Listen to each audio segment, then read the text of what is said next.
What up? What up? We are back. Fantasy News Today, your news show that is going on every Monday through Friday, 4 p.m. Eastern, 1 p.m. Pacific. And we got, we're light one on Friday. Well, he'll be in here shortly, but my man TD, normal Friday crew's up in the building. What up, bro?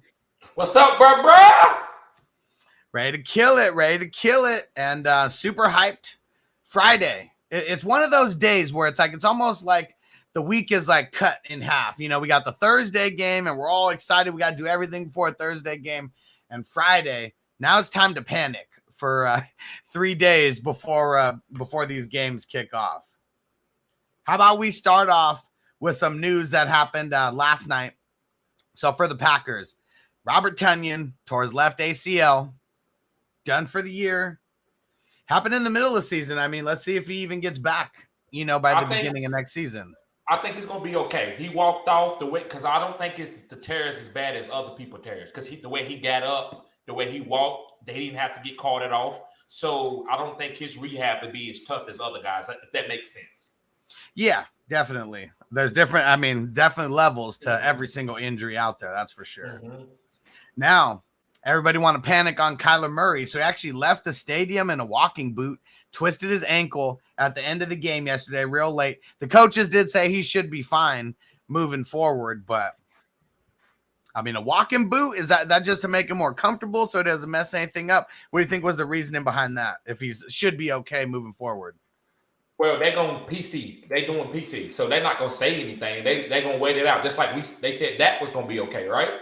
And that's not working out the way we thought it was. So it's not his shoulder, it's not his arm, it's not anything like that. It's not a knee, so it's an ankle. So that's okay. But his ceiling is going to be like last year's guy. This team is still good enough to get into playoffs, unlike last year. But he's not going to be having these 35-point games.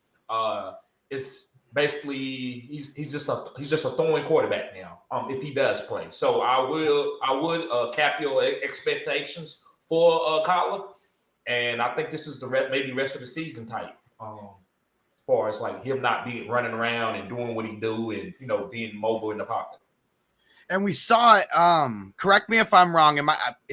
It was his rookie or his sophomore. I really can't remember. I think it was his rookie year where he was doing like real good at the beginning, and then like he hurt his ankle, and then it was like real slow for the end of the season. And just if you take away his mobility, it's taking away a big tool of his.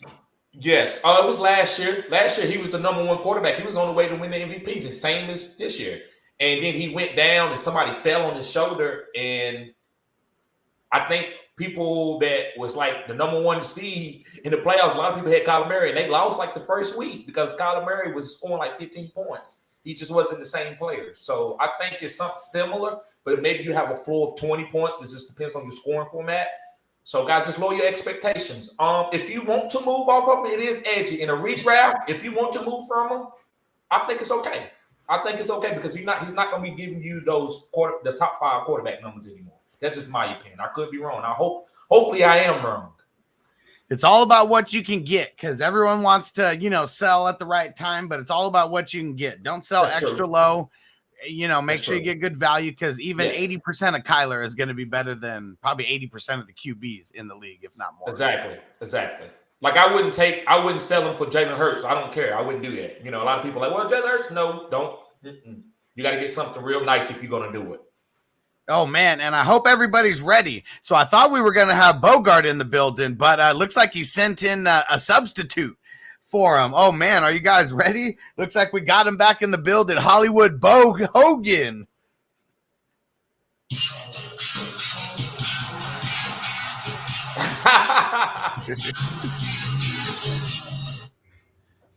Yeah, brother. Fantasy news today, brother. The world champion's here. Pardon my mustache.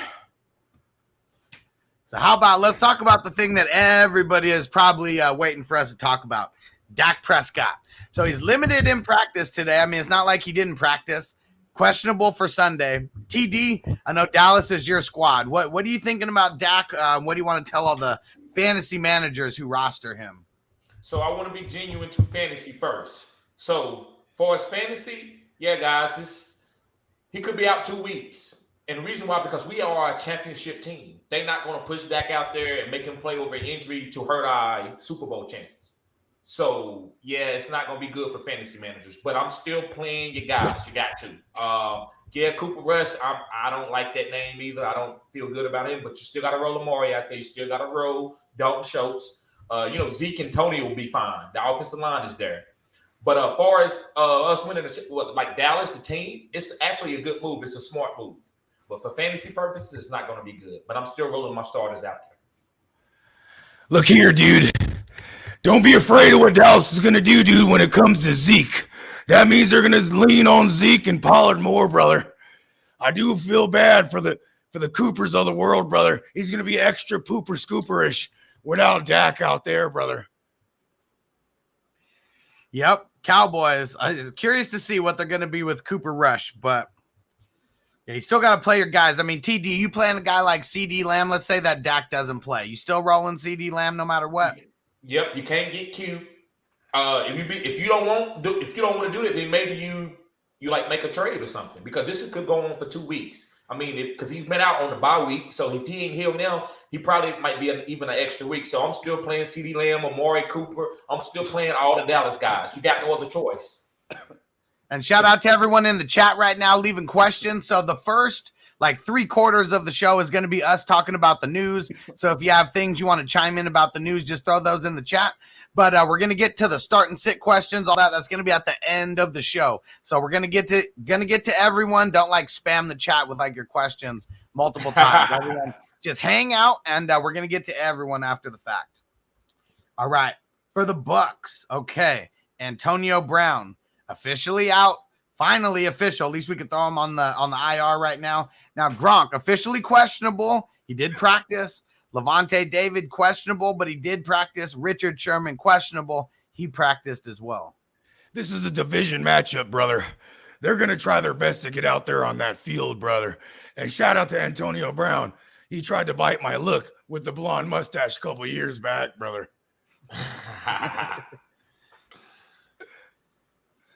TD, you messing with any of these Bucks this week? Or Mike Evans, is he a full-blown starter? I know that when you're one of those guys, you start your studs no matter what. Versus the Saints, though, Mike Evans hasn't always done the best versus Marshawn Lattimore. You care about that matchup, or you starting them either way? And you got me on that one. It's certain matchups I do pay attention to. If they play like Jalen Ramsey, DK, those are rivals. Marshawn Lattimore, Mike Evans. But AB is out.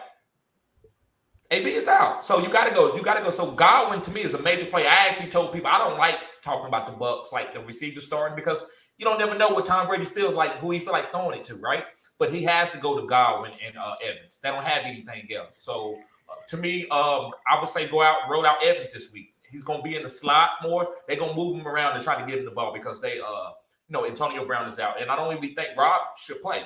That he might, but I wouldn't play him. He's got bruised ribs, or he had broken ribs. So I feel like, why would you risk him getting hurt this week and you're trying to win a championship again? So I don't think Rob plays. I think they it's a heavy Leonard Fournette game and Godwin and Mike Evans. Bo Hogan, I got a question for you, brother. Yeah, brother. Rob Gronkowski being questionable. Is this Arians just playing games with the other coach? I think it's a little bit of games here, brother. A little bit of war games, brother. And the Hulkster, the Bolkster, he likes war games, brother. And I don't think Rob Gronkowski's going to play either, though, brother. I think it's a game they sit him down. They don't need him. Yep. And as far as a heavy run game, I love Leonard Foreskin, brother. This is a tough run defense.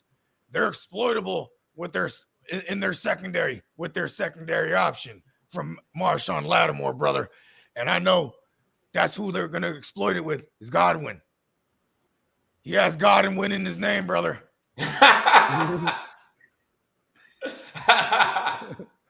Let's move over to the Browns. Browns and the Steelers. All right, Baker practicing. He's expected to start. They already came out and said he's starting. Unless there's any kind of setback, he's starting on Sunday. They got the Gorilla Glue and the duct tape on there, brother. It reminds me of the time I threw my shoulder out trying to lift Andre the Giant. They threw some duct tape on that joint. Now, we got a couple guys out for the Browns, though, on Sunday. Denzel Ward, one of their top cornerbacks, not playing. Jadeveon Clowney, out. Donovan Peoples-Jones, out. TD, you messing with any of these Brownies on offense going up against the Steelers off their bye? Well, to me, I don't care nothing about Baker's shoulder or what's going on. I'm never playing like this. The scheme is not good to play the receivers on the Cleveland Browns. They are run dominant. So I'm fond of Nick Chubb and Dearness Johnson. Any of the receivers, I'm not playing that game. I'm not playing. I'm not playing that guess and check game. So I'm just rolling out the running backs. That's all I'm doing. Baker starting. It just lets me know that they're gonna stick to the run game because he's hurt. So they know he can't deliver the ball downfield as he was in the beginning of the season. So I'm definitely not touching these receivers. Look here, brother. We're not messing around with any of those receiving options. I already could tell you, brother, someone who's questionable for full life is OBJ. And we don't mess with none of them, brother, except for the run game because of what you're gonna do when Nick Chubb and Dearness Johnson run wild on you, Pittsburgh. Alex Collins just ran all over them, brother. And Alex Collins is a river dancing fool. Nick Chubb is a monster, brother. We're starting all the running backs. Yes, sir. And Nick Chubb and Baker, they're not even on the team's final injury report, so they're good to go. Nick Chubb's playing. It's a miracle what duct tape can do, brother. Yes, sir. Tape and Percocets. Now on the other side of the ball, the Steelers, Eric Ebron out this week, kind of out of nowhere. So hamstring injury, but everyone has got the swinging Pat Freiermuth out there. Might be a decent game to start him. And Melvin Ingram doubtful with a groin injury. I know he's not one of their top players, but he is one of their edge rushing linemen. Freiermuth or Hunter Henry, brother. Henry. In a revenge narrative, I like it. Because that's a decision the Bulkster had to think about. Oh, yeah. Yeah, I'm going with Freiermuth all week. Ebron was never I thought they was gonna cut him at the beginning of the season. So I love Freiermuth. If you need a tight end and you streaming, this might be a guy that you can pick up and actually start for the rest of the season. So I would say go ahead and pick him up. It's a bad matchup for the tight end, though, brother. That's the one caveat. But even with all those, even with Claypool and Deontay and Najee, it's got to be the only way I see Freiermuth doing something is if they give him Eric Ebron's targets plus his. If they give him all those, then he might be a good play. But he's been mediocre. He's been right in the middle. Someone you just don't really want to start. I have high hopes, and hopefully this first week. Yeah, it's kind of to me. It's like the Randall Cobb. Do I think Randall Cobb is an alpha number one receiver? No, but he didn't have any receivers. I agree. But brother, he plays second fiddle, and that's what he does best. I agree, but he had 2 touchdowns last week because they had no receivers, right? So if Ebron out, I feel like he could get a touchdown, because he's the only tight end there. Too many people fighting for shorter A-dot targets over there, brother. Before we get into our next topic here, I got to remind everybody about one of the sponsors of the show, the Nafulo crypto token. There is a link in the description of how you go buy this token. You need to go get on it right now. I know you guys heard about Shiba and those different tokens that are going all the way to the moon.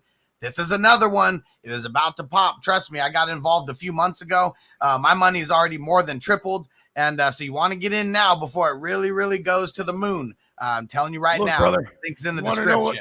You want to know what Hollywood Bo Hogan did with all my millions, brother? I invested in the Wosu, or what? Say that again, brother. Into the Nafulo crypto token. Nafulo crypto, brother. What you gonna do? Hey, Hollywood Bo Hogan, where's your daughter at? Oh, my daughter, Bogard's daughter. See, that's like the most confused I got. I'm like, do I stay in character? No, my girl's off on Fridays, so that's why I'm always in the stew on the Fridays. You know what I mean? Okay. Well, I was being funny because I was actually for Hogan, the Hogan girl, but I was being funny. Listen, they don't talk to me anymore, brother. I was a terrible dad. I was life on the road. Life on the road, brother. This is a new world order.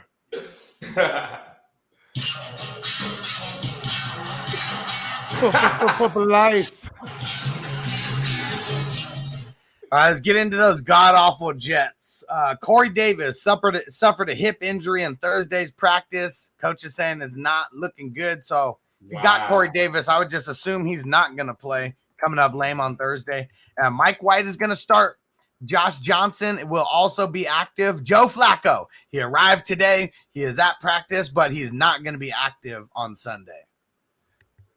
Yeah, brother. You know what would have been fun, brother, if it was John Johnson and not White Mike? Because at least John Johnson can get mobile, brother. He was fun for daily fantasy purposes, brother. Yep. Remember White Mike on the Wayans Brothers way back? We need a Mike White drop. From the SNL joint. No, not from the SNL. He was on the he ended up getting his own show, and I can't remember what the hell it was called, but he was on the Wayans Brothers first, and they called him White Mike. Brothers. Yeah, that's right. I remember White Mike. That was Marlon's homie. Yeah. I forgot. I can't remember. I used to watch that show, but I can't remember him. Hey, Pops was the whole show, bro. Yeah. Pops. Bang, bang, bang, bang, bang, bang. Always emphasizing everything he eats. He got his own swag, man. In all the shows he played in, movies, he had his own swag. I got to give it to him. If you guys want to see some funny shit, before On the Way Out, his son, he started a YouTube channel where it's him, it's both of them, father and the son, and they're like watching like virtual reality stuff or like 3D stuff. He's like, oh, there's a shark over there. He wearing the goggles. Is the AR goggles? Yeah, the VR goggles. Yeah, he's tripping out. So funny, tripping hardcore.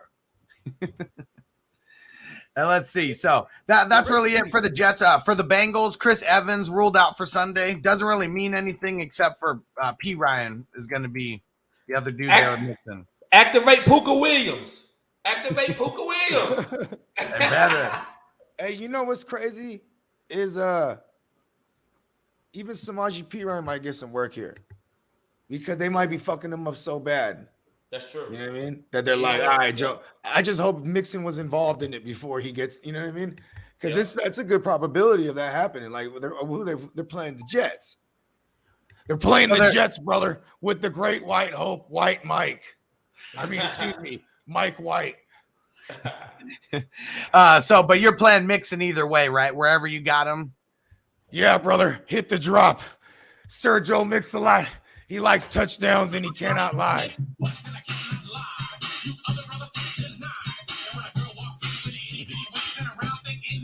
You get sprung. It's a slap. Sir Mix-a-Lot. He better be killing it this week. That's what we need to see. All right. Just because we like to reminisce on this show, the Texans, they are signing former Steelers running back / tight end Jalen Samuels to the practice squad. How many won a championship with Jalen Samuels as your tight end? I remember. I just remember being in. I didn't win the championship, but I remember having them, and then it was like the ultimate cheat code. I had a running back in my tight end spot. Yeah, I won two championships that year because of it.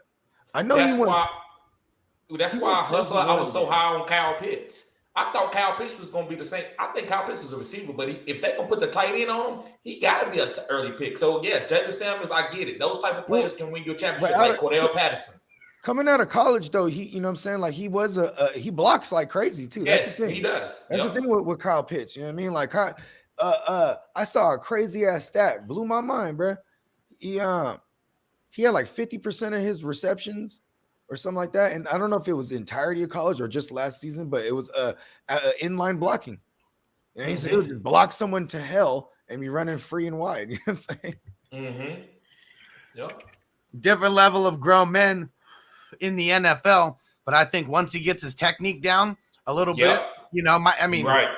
First year learning, but next year we're already seeing the shades of it. Like, yeah, George Kittle, he's not going to be the best blocking and receiving tight end in the league anymore real soon. You don't think so? That's edgy. If Kyle Pitts really, if he really learns some technique and he really gets his blocking going, he's a cheat code. I want to say something. I want to say something about George Kittle, brother. George Riddle. He needs to say his prayers and take his vitamins because the Bolster will tell him he's doing it all wrong, brother. This is not going to last, brother. I think this is what we need to expect from George Riddle moving forward, brother. His style of play.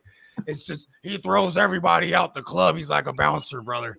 He really is like baby Gronk because he's already hurt a lot in his career.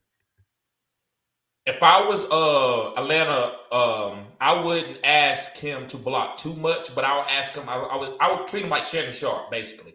Shannon Sharp said he had to block. Shanahan told him to listen. When I ask you to block, I need you to block, but I'm not going to ask you to do it a lot because you don't want his shoulders and stuff beat up. You know what I'm saying? That's why Gronk is beat up. That's why I call him the GOAT. But he did it because he's like, I'm gonna be the best I can be. But that also comes with something too. Look at let me see, the guy from Kansas City, Tony Gonzalez. He didn't block a lot, but he had a long career too. Mm-hmm. Yeah, Tony G. Me and Tony Gonzalez partied a bunch of nights, brother. Back in the South, brother, in the WCW.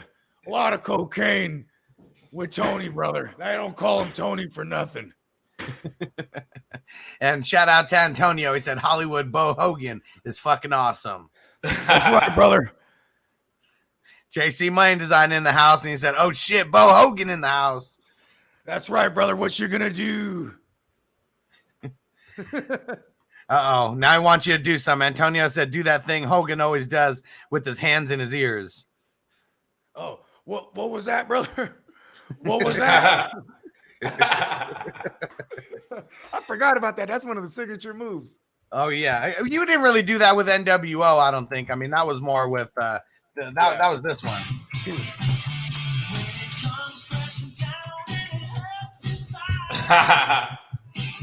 And for the Texans, before we get off them real quick, Davis Mills is starting this week officially. Tyrod just not ready yet, but he's already practicing. We know it's getting close. So if in the Superflex League, if he's available, go try to swoop him right now. He better be a week early versus like the week he's officially coming back.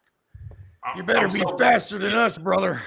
Yeah. I'm so glad he's coming back because I've been losing in a couple of fantasy leagues in Superflex because I ain't having no Superflex quarterback. Tyrod been out, so I need him to come back. So I'm actually kind of disappointed, but I want him to get healthy. I don't want to come back and lose him. That's why I like to diversify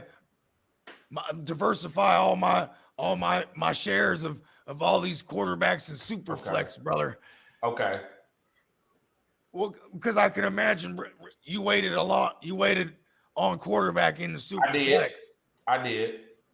So no RB, no QB. Is that what you went? 0 RB/0 QB in some of those Superflex leagues? Because the quarterbacks that I wanted were later picks, guys. You know what I'm saying? Because I kind of like to get a value on quarterback and keep studs in between them. You know what I'm saying? I like to have a stud receiver, stud tight ends and stuff like that. But hey, I had to do what I do, so it cost me a little bit, but it's fine. And don't forget, everyone leaving questions in the chat right now. As soon as we get through all the news, we're going to be getting to the start-sit questions and things like that. Friday, we're always going to hang out a little bit longer just because, getting you ready for the weekend. I gotta leave a little earlier, though, brother, because I got a flight to catch, brother. I got a big match. You tap out when it's time to tap out. I don't ever tap out, brother. No holds barred. All right. So for the Chargers, heard Austin Eckler not practicing. It was Wednesday, like at the end of practice when he came up lame on it. So he didn't practice Thursday, didn't practice today. It is not looking good. And someone asked in here earlier, who would even be the guy? Let me see if I can find it. Larry Roundtree? Yeah. And Justin Jackson? Yeah. And Josh Kelly is actually who's like highest on the depth chart right now too. But Roundtree been outplaying Josh Kelly. Yeah, I know. I just said he's higher on the depth chart. That's it. Yeah. I don't know if I want to play any of them versus the Patriots, really. No, as long as Keenan Allen and Mike Williams, Justin Herbert gonna probably sprinkle them, and he just gonna kind of, you might be able to get Larry Roundtree for a fall-in touchdown, but who wants to try to target him for that? You taking a chance on any of those Chargers RBs? I mean, even if you don't, like, whether you preface your answer, whether you have Austin Eckler or you don't, like, just for people out there. If you're in a pinch, brother, or a deeper league, Justin Jackson's probably the one I would suggest. But it's gonna be your guess versus mine, brother, because who knows? Could be Larry Roundtree, could be Josh Kelly, could be all three of them. And be ready to make some kind of moves right now, because it's not looking good for Eckler playing. I mean, if I have to come out and say is he playing or not, I'm leaning on the side that he's not going to play. These organizations are smart, brother. It's a long 17-week season. Just like my long road to the championship back at WrestleMania. Yeah. That's why I didn't take RBs. Listen, I want the top RBs, but I didn't want to draft the guy that's going to be out. Like, Austin Eckler, he's just so fragile, man. If you can you got to squeeze him for everything you can get, because he's eventually going to go down sometime in the year. So hopefully he comes back and he's fine. But a hip injury, that sounds a little bit serious. The hip bone is connected to the knee bone, brother. You heard the song. This is not good, brother. You can't run wild when you got no hip, brother. Yeah, the crazy thing, especially if you play in a super flex league, I mean, everybody really, most people value the RB1 and 2 spot the highest, but there's still just 2 spots on your roster when you think about it. But you got to have 2 people at least to play there. Yep, Depending I agree, 100%. Format. If the scoring format favors the QBs, brother, I'm going QBs over all those early running backs. I just can't help myself. You right. I agree with with a bunch of I target the second crop. Like this season, I had a bunch of Monty Burns, brother, and he burned me. And even in single QB, I almost want to start the trend of the early QB. Yep. Because if you would have got a QB in the first round versus, a CMC versus Derrick Henry's the only one to have in the first round right now, brother. And Najee. Yep. In some instances, I had to pull Najee up in the first round, brother. And I said, look here, dude. Najee's going to get almost 400 touches, brother. And what you're going to do? And the only news we got from the Patriots side of things is that Kendrick Bourne is expected to play versus the Chargers. That's irrelevant for fantasy purposes, brother. But he has one of the more ignorant nicknames I've ever came up with. Kendrick Lamar Bourne Identity is what I call him. In deeper leagues, he was pretty relevant. I had to start him last week and passing touchdown pass. Passing touchdown. All right. Trey Lance, let's hear it. I know Hollywood Bo Hogan is a secret fan of the 49ers. Lance comes into the facility feeling good. He's expected to be active on Sunday, and he's not even on the team's injury report. Look here, brother. He's going to go back to getting sprinkled in here and there into the action. They're going back to phase 1 of ease him in, which they tried that. Then they tried to hit it in full. They tried to kick it up a notch and kick it into gear. And they came out of that second half against the Seahawks, brother, and he wasn't ready. And then to make matters worse, brother, now to save face, they had to start him against the Cards. And he showcased how raw he really is, brother. Coming off the bye week and now last week's loss. We're going to hear more and more about Lance, brother. Yep. The more and more Jimmy loses, they're just going to throw him in there. Yep. And this is going to be a lost season, but a pivotal learning season. Yep. For the rookie. And he's going to learn the hard way. Yep. This is the time to go stash or trade for Trey Lance. I think Jimmy only has maybe 2 to 3 weeks. And if he wins these next 3 games, then he keeps the job. But if he loses, they're going to say, look, it's a wash season. We're going to go ahead and go trade. They could trade him. They could trade him before trade deadline. Look here, Mean Gene. I said it Bogard said it from the beginning of the season. Jimmy play good. Jimmy don't get hurt. Jimmy don't lose job. He's not checking off all those boxes right now, brother. He's about to drop the title. He's about to drop the strap to Lance. Yep. All right, let's see. What else we got here? We got, I know Hollywood Bo Hogan is a real big fan of Will Fuller the fifth. He will not return off of IR, but the coaches say he's moving in the right direction. Look here, brother. You know where he's moving? Into the direction of this Hollywood leg drop, brother. Just to put him out of his misery, just like I did his grandfather, Will Awfuller the third. He comes from a long line of Awfullers, brother. That's all we got out of the Dolphins. For the Panthers, so Terrace Marshall finally back at practice, but he's not going to play on Sunday. I don't think he's clearing concussion protocol in time. But he really got brother. He got smacked into 3 weeks into the future. Play the Marshall drop, brother. Anytime we can play the drop, though. Let's get it in there. Any excuse. Yeah, brother. For the Panthers, all right. Shaq Thompson, questionable for Sunday's game. A little bit iffy on him. Big part of their defense, too. And, and then Mr. TJ Henderson, a.k.a. CJ Henderson, the smart guy. He's also questionable. He's been a bum. They can't do anything with him ever since they traded for him. He can't get on the field. That's why he only cost like a pepperoni pizza and a third round or a fourth round conditional. All right. I know TD. Like a 6th round. It was something for being a first round draft pick a couple years ago. They got nothing for him. They got a Chicago style deep dish pizza. TD, what do you think about T.Y. Hilton coming back and practicing for the second straight day? Think he's going to play this week?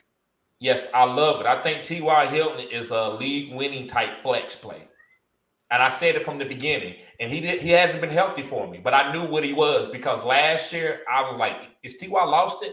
And then he came in the second half and they concentrated on getting him the ball. And he showed that he still had it. The last, 5 weeks of the season last week before the playoffs, T.Y. Hilton was like a top 12 wide receiver every week. So I think he can be that for you this week. And then, so you need to go and stash him or trade for him and buy low on him because you can get him for a little bit of nothing. I'll tell you this with T.Y., brother. If he does play this week, he's probably only running outside. And he'd be limited on his snaps, brother. Definitely on a pitch count. But this is a quarterback that has a big arm, and he has a line that'll give him time. I agree. T.Y. He doesn't have Phillip Rivers with his shock put style of throwing the ball anymore. And back when I met Rivers, when he got into the league, he said, "Bolster, what kind of advice can you give me, brother, about fame and fortune in Hollywood?" And I told him like this. I said, "You could be a gold medalist shot putter." But instead, he chose football. All right. Shout out to Big Kong throwing some news in here. Said Deshaun Jackson and the Rams mutually agree to seek a trade. Is he worth a pickup? It all depends on where he goes. And I read that a little bit earlier, too. Is worth the pickup, brother. There you go. I was about to say that. Yep. Go get Van Jefferson. That's basically what he's saying. He said, Van Jefferson, y'all going to play Van Jefferson over me? Well, I want to trade. So Van Jefferson, guys, go get him because he's going to be getting some targets now. In a dynasty league, I traded McKissick away for Van Jefferson and a first-round draft pick. You killed it. You stole it. That was a good trade, brother. I remember watching that show and Bogard was like, "You win that trade, brother." And then I remember Bogard saying, "That's a trade TD would be proud of." You feel me? You get the first round in return, bro. Yeah. Another piece of news for the Rams. Jalen Ramsey did not practice. I think he ate at that same Chipotle that A.J. Brown ate at. So it's an illness, what's keeping him off the field. But Sean McVay's already came out and said he doesn't see it affecting his game status. Listen, brother, I've had bouts with the toilet because of Chipotle, brother. Don't mess with Chipotle, brother. What you gonna do? Yes, it's been a stomach wild, brother. Yeah, it's a stomach virus been going around, man. I had one earlier this week. AJ Brown. Yeah, it's crazy. It's crazy. Watch what you eat, guys. And speaking of the Titans and AJ Brown, Julio Jones is ruled out for Sunday's game. What do we do with Julio besides punch him in the face? Stash. You know what? You never draft him. That's what you do. That's true. I just like this point. I mean, you know what? We all have fond memories. We all have fond memories of Julio being dope. He just, you know what I mean? And then now he's in a whole completely ass different system too. So it's like not like we're expecting him to beat Julio over here to begin with. You know what I mean? Like that's what makes me crazy sometimes when people are like, they're like, well, he's Julio Jones, bro. I'm like, yeah, that was Julio in Atlanta with Matt Ryan. Like it's hard to project what he was going to be on a run first team. There's already an alpha receiver there. The idea of it was cool for reality purposes. Like I thought this tremendously would help Henry, but like this is an OBJ instance. They can win with or without this guy. More so without him. AJ Brown didn't practice today. He got into full practice on Thursday, but they said it's just to let him rest. So he's got the Queen Sheba treatment over there. Take Friday off, you relax for the game. He's still recovering from his bout with Chipotle, brother. Chipotle is the evil champion of the world, brother. No one defeats Chipotle. And JC Money Design says, what you gonna do when Chipotle runs right through you, brother? You get the runs wild, brother. What else we got here? Oh, okay. This is either going to be a whole lot of nothing or it's going to be something that really pisses us all off. And we'll talk about it Monday, one way or the other. For the Eagles, Jordan Howard takes work with the starters this week and is expected to be elevated from the practice squad. Look here, Mean Gene. I told people about this earlier in the week, or Bogard did. We told them about Jordan Howard and how everyone should temper their expectations of the work on the ground for Kenny Gainwell to begin with. Jordan Howard's going to get in on that goal line work and that short yardage, and he'll get in some early down carries. I think they activating Jordan Howard for purposes if Kenneth can't do it.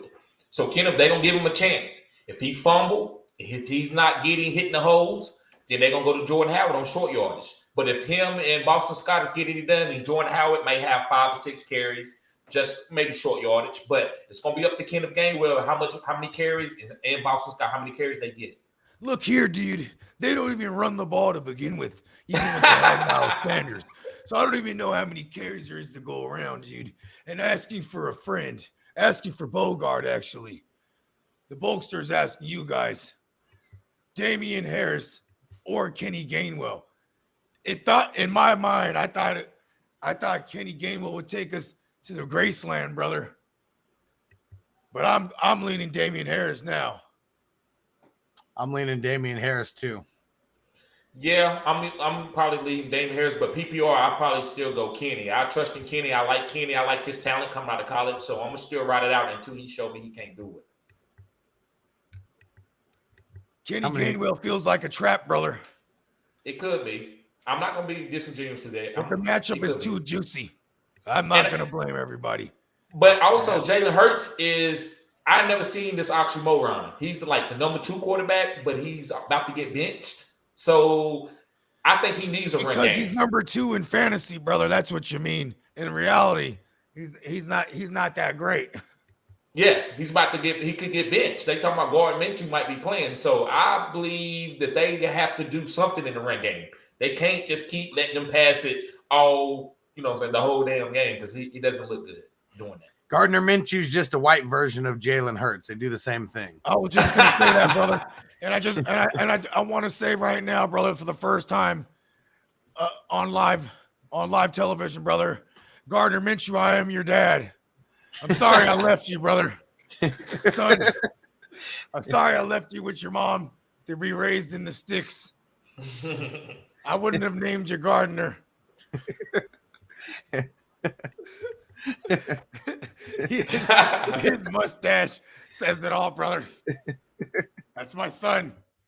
I spent a lot of time in Florida, brother. I used to have an addiction to call girls, brother. All right. We got one last piece of news, and then we're going to be getting into all the questions here. Before we do that, I got to remind everybody, all you daily fantasy freaks out there, I got a new platform that you guys need to go play on right now. The link is in the description on my YouTube channel. I'm going to put the link in here in the comments. For everyone who rocks with the GMM Network, he's going to have a code for you very soon for you guys to use. We got free challenges are going down. Is very similar to DraftKings and FanDuel. Just go check it out. You will get addicted very, very quick. There's a $20 package on there, $20 subscription. You can play in all 50 states if you get signed up for the subscription. You get 60 contests for those $20 a like month. Hulkster Mania, brother. It ran wild all across all 50 states of this great America. They're only available in all 50 states and in Canada. I'm sorry, Francisco. They said Mexico is next on their list, and they're going to be getting there soon. You'll be the first to know. The Bolster makes one phone call, and Mexico's got it, dude. He's picking up his phone right now to call him. So make sure you go check it out, guys. There's some free options in there. There's some paid options in there. But this is going to be the next wave. Caesars Entertainment. You know, you guys heard of Caesar's Palace in Las Vegas. They gave them $30 million to get as their financial backer. So this is going to be big time. They only launched 2 months ago. All sports, NFL, college football. They even had a random poker challenge that you got in for free. And like $1,000 was up for grabs. NBA, MLB, hockey, WWE is coming. WNBA is coming. The Big Three is coming. Big Three is one of their big sponsors as well. So go check it out. It's very, very similar to DraftKings and FanDuel. You'll love it. Check it out. Last piece of news. Robert Quinn activated off the IR for the Bears. One comes back and one goes out. Khalil Mack officially ruled out for Sunday's game. This is great news for my Niners, brother. You know the Bolster. The Niners run game's about to run wild, brother. What you gonna do, Chicago? This is the best thing that could have happened. This is the best thing that could have happened for Jimmy G. That's for sure. Number one pass rusher. He doesn't need to be getting any extra heat from Khalil Mackster. And this was his favorite team growing up, brother. He grew up outside of Chicago. The Bears are his favorite team, brother. He's gonna kick their ass, brother. It's bad for the Bears. They needed to trade away Khalil Mack to go ahead and start rebuilding for Justin Fields and get in a new coach. Now they have to keep him. So I think they could have got really hurt, brother. Because I think Sam really hurt. Or I don't know, but the trade deadline is on Tuesday, brother. Yeah, and they're saying he's hurt right now. Yeah, he's out. Yes, that's what I'm saying. And I think Kansas City would have paid up, or somebody like that, Tennessee Titans would have paid up for him. But Kansas City, they're broke right now, brother. They had even the first year on Mahomes' big contract. After the first year of his big contract, he already had to restructure, brother, to get some pieces on that line. But this is the thing about really great about Pat Mahomes' contract. He can move money for 10 years. He can move it this kind of like what New England used to do with Tom. They used to move it accordingly. They could put it all in the signing bonus. They could put $30 million into a signing bonus. It was a whole lot easier for Tom Brady, brother, because his wife was worth 400 M's, brother. But Pat Mahomes signed that deal. $400 million for me, brother. She divorced me and took everything, brother. Yeah, she did. That's right. I'm sorry. I was disingenuous to that. Daddy loves you, Brooke. Yeah, that's who I'm talking about, Brooke. That's who I'm talking about. Where's she at? I'm looking for her. My son, he's doing drugs. He's crashing Ferraris. That was my Ferrari, the yellow one from the movie.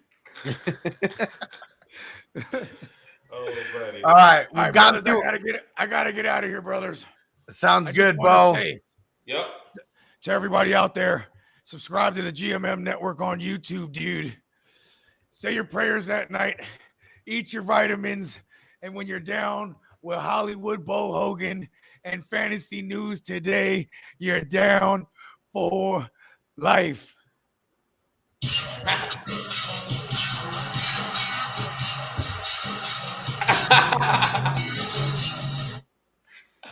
Oh, but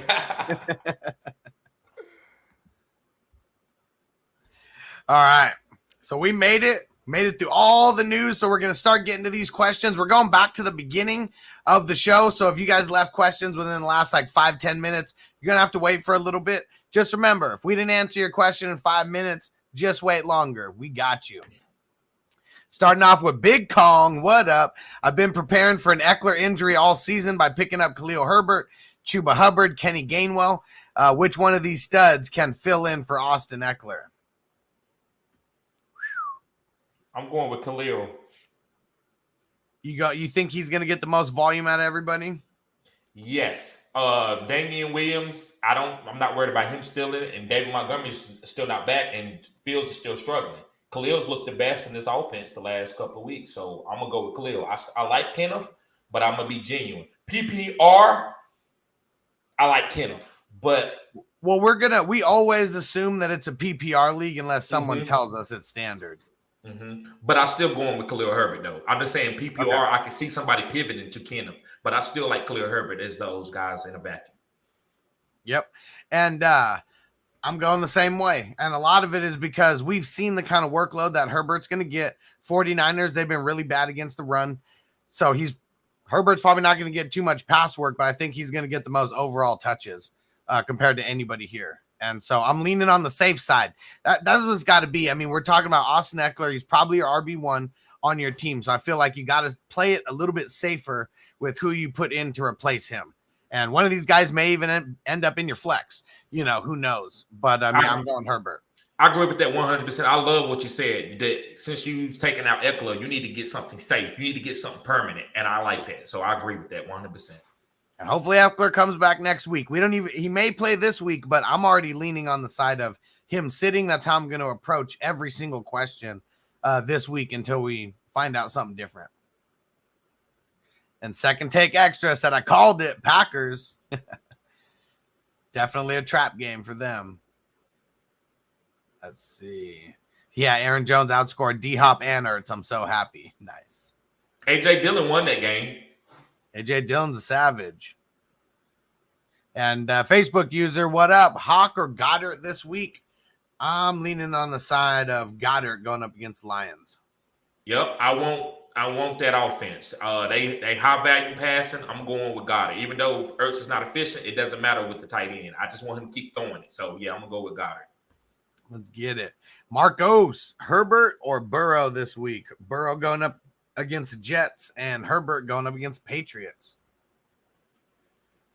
I'm gonna go Herbert, and the reason why is the Jets are the number one pass defense. It's not because they good; it's because they so terrible on the run. So maybe this is a Joe Mixon 3 touchdown game.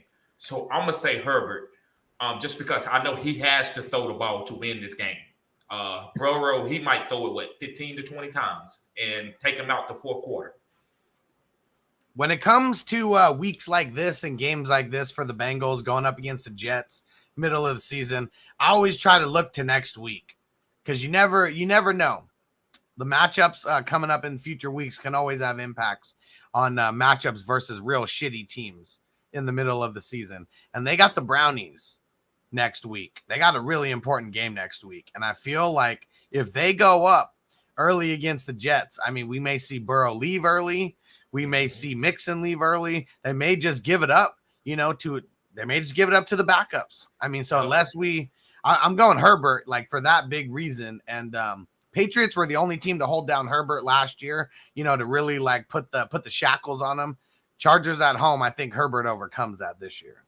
Yeah, especially with the Baltimore Ravens game. That was a learning experience for him. That didn't scare me at all, guys. I actually like that because this guy, he's only had a couple games like that. He needs games like that to get better. So I'm not worried about them shutting down. Austin Eckler bothers me a little bit, but I still like Herbert. I like his ceiling and his floor. So I'm okay with that.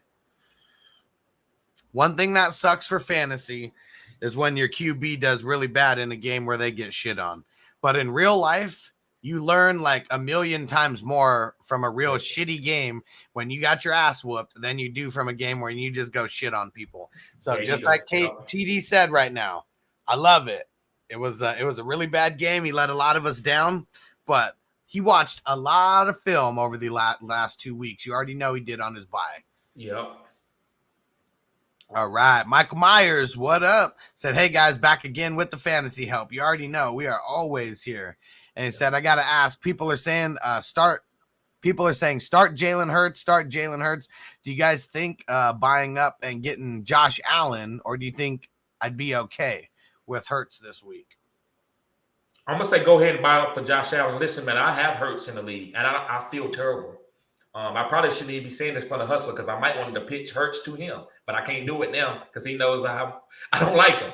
But I got him because he is a dual threat, and I like dual threats in fantasy. But, yeah, man, go ahead and get Josh Allen, man, because, listen, with the Eagles being down, they might just don't even give a damn and say, let's play Gardner Minshew and do this, and I don't want no part of that. So if you can get Josh Allen, bro, I would do it. Yeah, Josh Allen, I mean, he's just on a different caliber of QB than Jalen Hurts is. You know, if you can, I mean, that's a huge upgrade, even though Jalen Hurts has been awesome. The thing is, I mean, in some formats, Jalen Hurts is top 2. Other ones, he's top 5, top 6. So it really just depends on the format of your league. I wouldn't be giving him up for nothing. You know, that's for sure. But if I could do Hurts plus a bench player to get Josh Allen, or Hurts plus my flex or something like that to get Josh Allen, I'm doing that all day. Because Josh Allen's starting every single game. Like, there's no threat of him being benched or anything. Puff Puff Pass said, what up? Claypool, Waddle, Antonio Gibson at the flex. I'm leaning Claypool. And you know I like Claypool. But I don't know, man. With Big Ben, this is a really great question, Puff Puff Pass. I'm going to go with Waddle. I'm going to go with the known commodity. I like how Tua been playing. I'm going to say Waddle, bro. And so, like you said, we're going to perceive this is already PPR. So I'm going to go with Waddle. I like Gibson too, man, but I'm going to say Waddle. Yeah, Gibson, he's fallen a little bit from grace. Bad matchup versus the Broncos. I mean, it's on Halloween, so a lot of these guys who we think are going to flop, they're probably going to, do the exact opposite, because that's what happens. But we also got to be, our reputations are at stake here, so we can't be putting our reputation at stake for guys who've been flopping. Because I've stopped following like fantasy people, like listening to their content because they ride or die so much with the same person, like no matter what. Because it's annoying. We got to be fluid with all the information that comes in. It changes week to week. Yep, and also, and I don't know if you do this, but my personal teams, what I do personally is different than what I give out for as content. So me personally, I'm playing Gibson. It's just me, but I'm not going to tell you to do that because I want to give you the best player for your team. So in a vacuum, I would say Waddle would be the guy, but I'm playing Gibson myself. I practice what I preach. Like, that's for sure. Like, I mean, there was weeks when I was pounding the table, for Jeremy McNichols, and like in leagues where I needed to pick up a running back, I picked him up and I played him. It's kind of tough with like a guy like Gibson, because if I'm on a team where I only got 2 running backs or whatever, I got to play him no matter what. Exactly. But there's another league where I got like 5 really good running backs, and Gibson just happens to be one of them. And I'm probably going to sit him down just because of other guys that I got who are, I feel better about playing. And I agree. And guys, listen to what he said, because that's a big difference. Like, sometimes certain players, that's why I want guys to go to my OnlyFans. Because if I can look at your whole team and look at it for a while and see what you have, I can give you a better assessment. But if I'm just looking at 3 players, I might tell you something that might be a little bit off. That's why I didn't say Gibson, because I would do Gibson. But I don't know your team. You probably got other good backs. So you could fade him and go to water and get the PPR guy that's going to get targeted like 10 times. That's why you want to sign up on OnlyFans with TD, and that's why you want to get on my Patreon as well, because literally the same thing. Like, we're answering questions in a vacuum, and I'm telling you based on the 5 players that you're giving me. But I tell people, like, especially if you're asking like a trade question, what's your record? That literally makes a difference on my entire answer. What's your record? With your other running backs, like if you don't tell me every single running back you got, it's one of those things. I'm just going off of like what you're saying. But sometimes I look at people's lineups and guys that they have in their starting that are not even asking questions about. Sometimes I tell them to make changes or pick up free agents, like things like that. So that's why you want to get on TD's OnlyFans. That's why you want to go to patreon.com/FFHustler420, because we're helping you break shit down like nobody else is in this industry. Like nobody does this kind of stuff. They don't take the time for it. Nope, you're another number to them, guys. You're another number to them. Yep. And we're guys who are gonna make ourselves like full-time fantasy. This is the only way we're making money, and we're putting a lot back into your guys' teams to make sure you win, because if you don't win, you're not going to be coming back. So exactly, we're helping you win. All right, let me see, where do we leave off here? It shot me all the way down because a bunch more comments came in. There we go.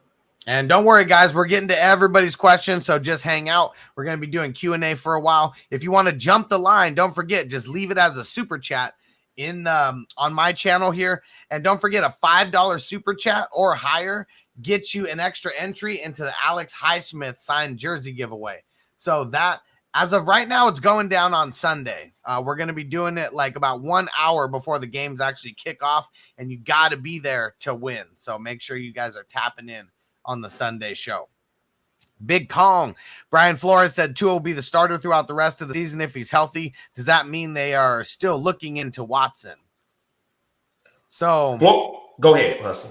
I think that anything is possible right now. I think that Watson could be traded to literally get put on the bench, and they could make the Texans eat that money, something like that. I mean, I'm hearing all this crazy type of stuff where there's like things in the trade clause where if something comes out negative about his case, that the whole trade gets reversed, shit like that. So it could be anything, but the trade deadline is this Tuesday, 4 p.m. Eastern. So we are literally going live like when the trade deadline is over on Tuesday. So Flores is not the general manager. Every coach doesn't have general manager skills. They're not calling the shots. So Flores got to keep it PC because he needs Tua to play. So he's always going to tell Tua, you the starter. And he doesn't know what's going to happen because he's not the guys who's bringing in the players. So what he said is true. But if the general manager decide that we're going to make the trade, Watson will come in. And he could have a possibility of starting. But also he could get on that team and just sit on the bench and wait it out. And if I was the Miami Dolphins, I would say, listen, if I pick this guy up and he gets suspended for a whole year, only way I take that is, are you going to pay that whole year salary? Like, it's certain things that I'm going to ask for. Or I might not even want him if he gets suspended for a year because I can't even play him. My fans don't want him to play. So it's going to be a lot of caveats like this. So you just got to wait it out. And if you like Watson, you see him on your bench, just stash him. That's not going to hurt you at all, bro. Just stash him and see what happens. You're stashing him through this week. If he doesn't get moved at all this week before the trade deadline, you're just dropping him because he's not going to play in a redraft league. Yeah, redraft. Yeah, in redraft league. But if he gets moved, we got to hold because we don't know what's going to happen. Like, we're literally, all this is new. This has never happened before, ever. So we just got to see how it all plays out. All right. And damn it, Francisco said, this fucked me hard. I got Cowboys +1 on several plays. That sucks. Without Dak, I don't think I'm winning shit. Damn, I know you do a bunch of parlays. I hope it works out for you. Dallas defense is good, man. So maybe we can lean on the defense and win this game with the strong run game. Our offensive line is healthy. That's the number one thing. Is Lionel Collins, is he back, Hustler? Do you know? Collins. Lionel Collins, the guy that you know what? I have no idea if he's back or not. Okay. We're going to have to Google that really quick. Okay. And Cooch Master, he said Zeke, Najee, Hendrickson, Chubb, start 3. So we got to sit 1. It's definitely not going to be Zeke with all this Dak stuff. And definitely not Najee. Yeah, you never sit Najee. I say sit Henderson. Henderson's going up against the Texans. Woo. And Sony Michel's been hurt all week too, man. This is tough. I can't sit Chubb if he's healthy and he don't have an injury tag on him on Friday. I can't do that. If he scores 20 points, I'm gonna feel dumb on my bench, right? But if Henderson scores, how would you feel, Hustle, if Henderson scores 18 on your bench? You won't be as sad if Chubb does it, right? Yeah, I mean, really the only way you're going to be sad is if Chubb does mediocre and Henderson does good. But I mean, Chubb's going to get so much work in this game. Like Baker, they're going to be they always lean on the run anyways. Now with Baker hurt, they gotta lean on the run more. I mean, they just have to, yeah. So we're going with the draft stock here. You drafted Zeke high, you drafted Najee high, you drafted Chubb high. So Henderson gets the short end of the stick. Great question, though, Cooch. Great question. Oh yeah, that was a good one. All right, Lee Shakur, what up? Thanks for getting that super chat in. Let me get you marked down for the extra entry into the Alex Highsmith jersey giveaway. And trade question here. All right. And do me a favor with trades. I always like to know your record. So throw your record in the comments so I can read that out here as well. Should I trade Antonio Brown and Barkley for DK, Amari Cooper, Javonte Williams? I have CD, Deontay, AK, JT, Higgins, and Eli Mitchell. Okay, Axelcution, that was you with the super chat. Lee Shakur, this your backup account? Oh, and they said not me. Okay, so Lee Shakur, put in your record in the chat there just so we could see. And so this one is kind of tough here because I feel like Barkley. I mean, he could be back this Monday. They're already talking about him, getting some work this week. For Monday games, the Saturday practice is most important. So tomorrow, that's all the news that is going to be important for that game. Mm-hmm. Antonio Brown's been so good, but I don't know. The dude's on crutches right now. Like, it's just not really sounding good for him. DK, and to get DK, Amari, and Javonte Williams back.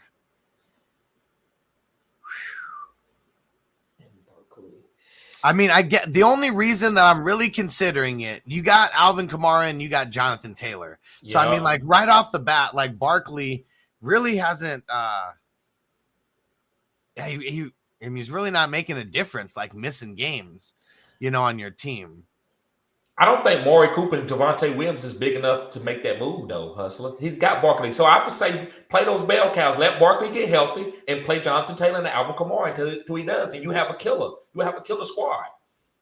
And there we go. 4-3. 4-3 is their record. I think he still can afford to do that. That makes me want to hold even more, being 4-3. If I was, if you had a losing record or something, maybe that's a reason to try to like get a little bit more depth, get an extra starter, in there. But I'm just going to hold. Antonio Brown is going to be on your bench for a little bit. Barkley's about to come back. And since you got Kamara, Jonathan Taylor, and you're going to have Barkley in your flex, like that's going to be pretty nasty. And Elijah Mitchell. And he has Elijah Mitchell. So yeah. I say hold. Mm-hmm. Don't need to do any panic trades right now. That's for sure. Got a long way ahead. Most playoffs don't start until week 15. So we got still a handful of weeks, for people to make their moves. Yep. All right. Let's see. Where are we back at? Oh, here we go. Nick T on YouTube. He said, sell high on Aaron Jones or keep him. So we got to have context, behind something like this. Like if you're in a losing effort right now, I mean, that's always a reason to sell some of your good players, as if you're in a losing position, you're trying to get like 2 or 3 players, for depth. But I don't know. What do you think, TD? Like, I mean, are you a guy who's even selling, like in any situation, a guy like Aaron Jones? And I know you probably don't have him, because you go 0 RB, but is he a guy you keep no matter what? Or does it all depend on what your season's looking like? So it's only a certain guys that I would trade, like because I'm not a big trader of trading my talent. But Aaron Jones to me has always been volatile with injuries, but he's been doing great this year. So I have to, I have to give him his respect, his due. But listen, I've been saying it because of what AJ Dillon is, and I guess you are asking this question because of what you seen last night, and I've been saying this the whole time. Yes, I think you could, because I think you can get something good for Aaron Jones because his value is high to make your team better. And I'm okay with it because I just don't think he's going to play all 15 weeks and be a top 3 RB. He could be, but I think I'm okay with doing it. And that's just me. It's me personal. Aaron Jones is a great player, so Just my preference. What you think, Hustler? Well, before we get to my thoughts, we're gonna bring in. He's back. Okay. Bogard Scott free in the building. Yeah. Now because normally I go swoop the kids, but my girl went to go do it. So you know what I mean. I'm like, all right, I'll stay with the kids at the crib. You know what I mean. There we go. And so I think what we saw last night. I mean, I'm not saying it was predictable, but we did have Iggy on the show a little bit earlier in the week. He's been on twice this week. He comes in on Monday and he comes in on Thursday. And he said it was super weird how A.J. Dillon got like no work last week. And he said he really expected a really huge run game out of the Packers and especially out of A.J. Dillon. And I started A.J. Dillon, and I mean, I have him in a bunch of places. I wasn't as high on him as you were, TD, but I was very high on Dillon, especially in Dynasty because of where you could get him and because of the split with him and Aaron Jones. He had more fucking carries than Aaron Jones did yesterday. 16 carries to Aaron Jones 15. Look at the snap counts for the past couple of weeks too. This isn't something that just came up. This has been like the formula's been there for A.J. Dillon to get a lot of work because he's getting a lot of snaps. Like he was getting like 45% at like a week ago. So last night didn't surprise me. But this is what's funny to me though too is like I started A.J. Dillon in a couple of spots. You know what I mean? And it's just funny because it seemed like the whole game was him, right? But then he didn't really do much in fantasy. You know what I mean? Like, yeah, because they actually this is terrible. And we're gonna get to. I see this question later in the chat, so Hustle will get to it. But I don't know why in the hell did they didn't want to give him those goal line touches for A.J. Dillon. They was using him and then patty caking Aaron Jones to get the touchdown. So that shit was bullshit. I didn't like Aaron Jones is worth how much money? What's his contract worth right now?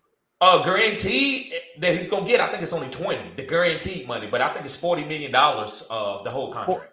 48. Yeah. What's guaranteed on it? What's the guaranteed money? 13. And that's what I told Bogard earlier, and he told me, he said, I didn't know that, TD. But yeah, that's all they owed him is $13 million, so they can pay him that next year and cut him. I don't know why he sounded a deal like that. I didn't know that. I was like, oh wow, okay, and then it made me hella happy that I got A.J. Dillon in the gang of spots in Dynasty. I'm like, okay, word for show, TD. You know what I'm saying? TD got the intel, bro. I didn't realize his contract was front loaded with guarantees and shit like that. Like, you know what I mean? You know why he did it that way? Because if Aaron Rodgers is out, who the hell is going to want to play on the Packers? Okay. but he got his deal before Aaron went rogue, though. He got his deal way before Aaron went rogue. Here's the thing. If Kirk Cousins can walk free next year, I would love him to go over to Green Bay. That'd be wild.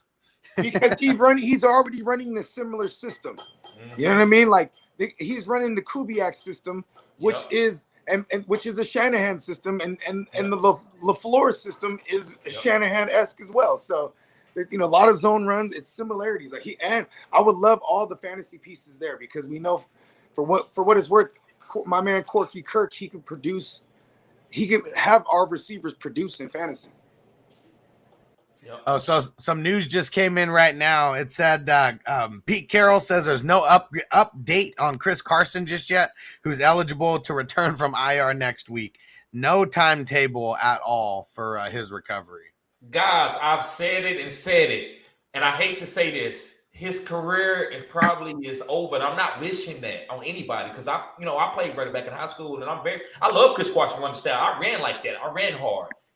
Listen, they gave him the bad. Pete Carroll's like, listen, we're not going to do him wrong. We're going to pay him, and if we have to move on from him, that's fine. But he's going to take some money with it because he's done a lot for us for the last 3 years. And that's what that deal was. I don't care what anybody says.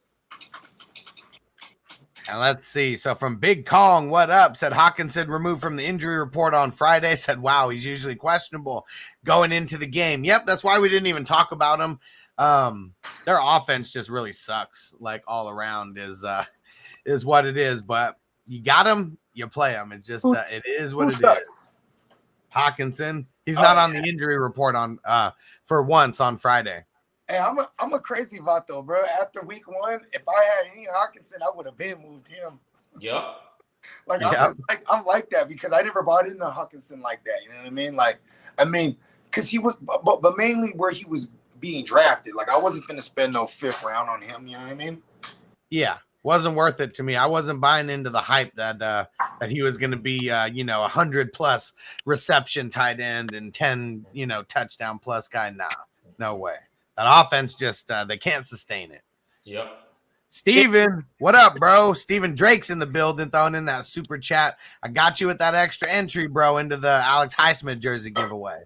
Should I start P. Ryan half PPR this week, or how we feel about the Eckler injury and picking up Jackson just in case?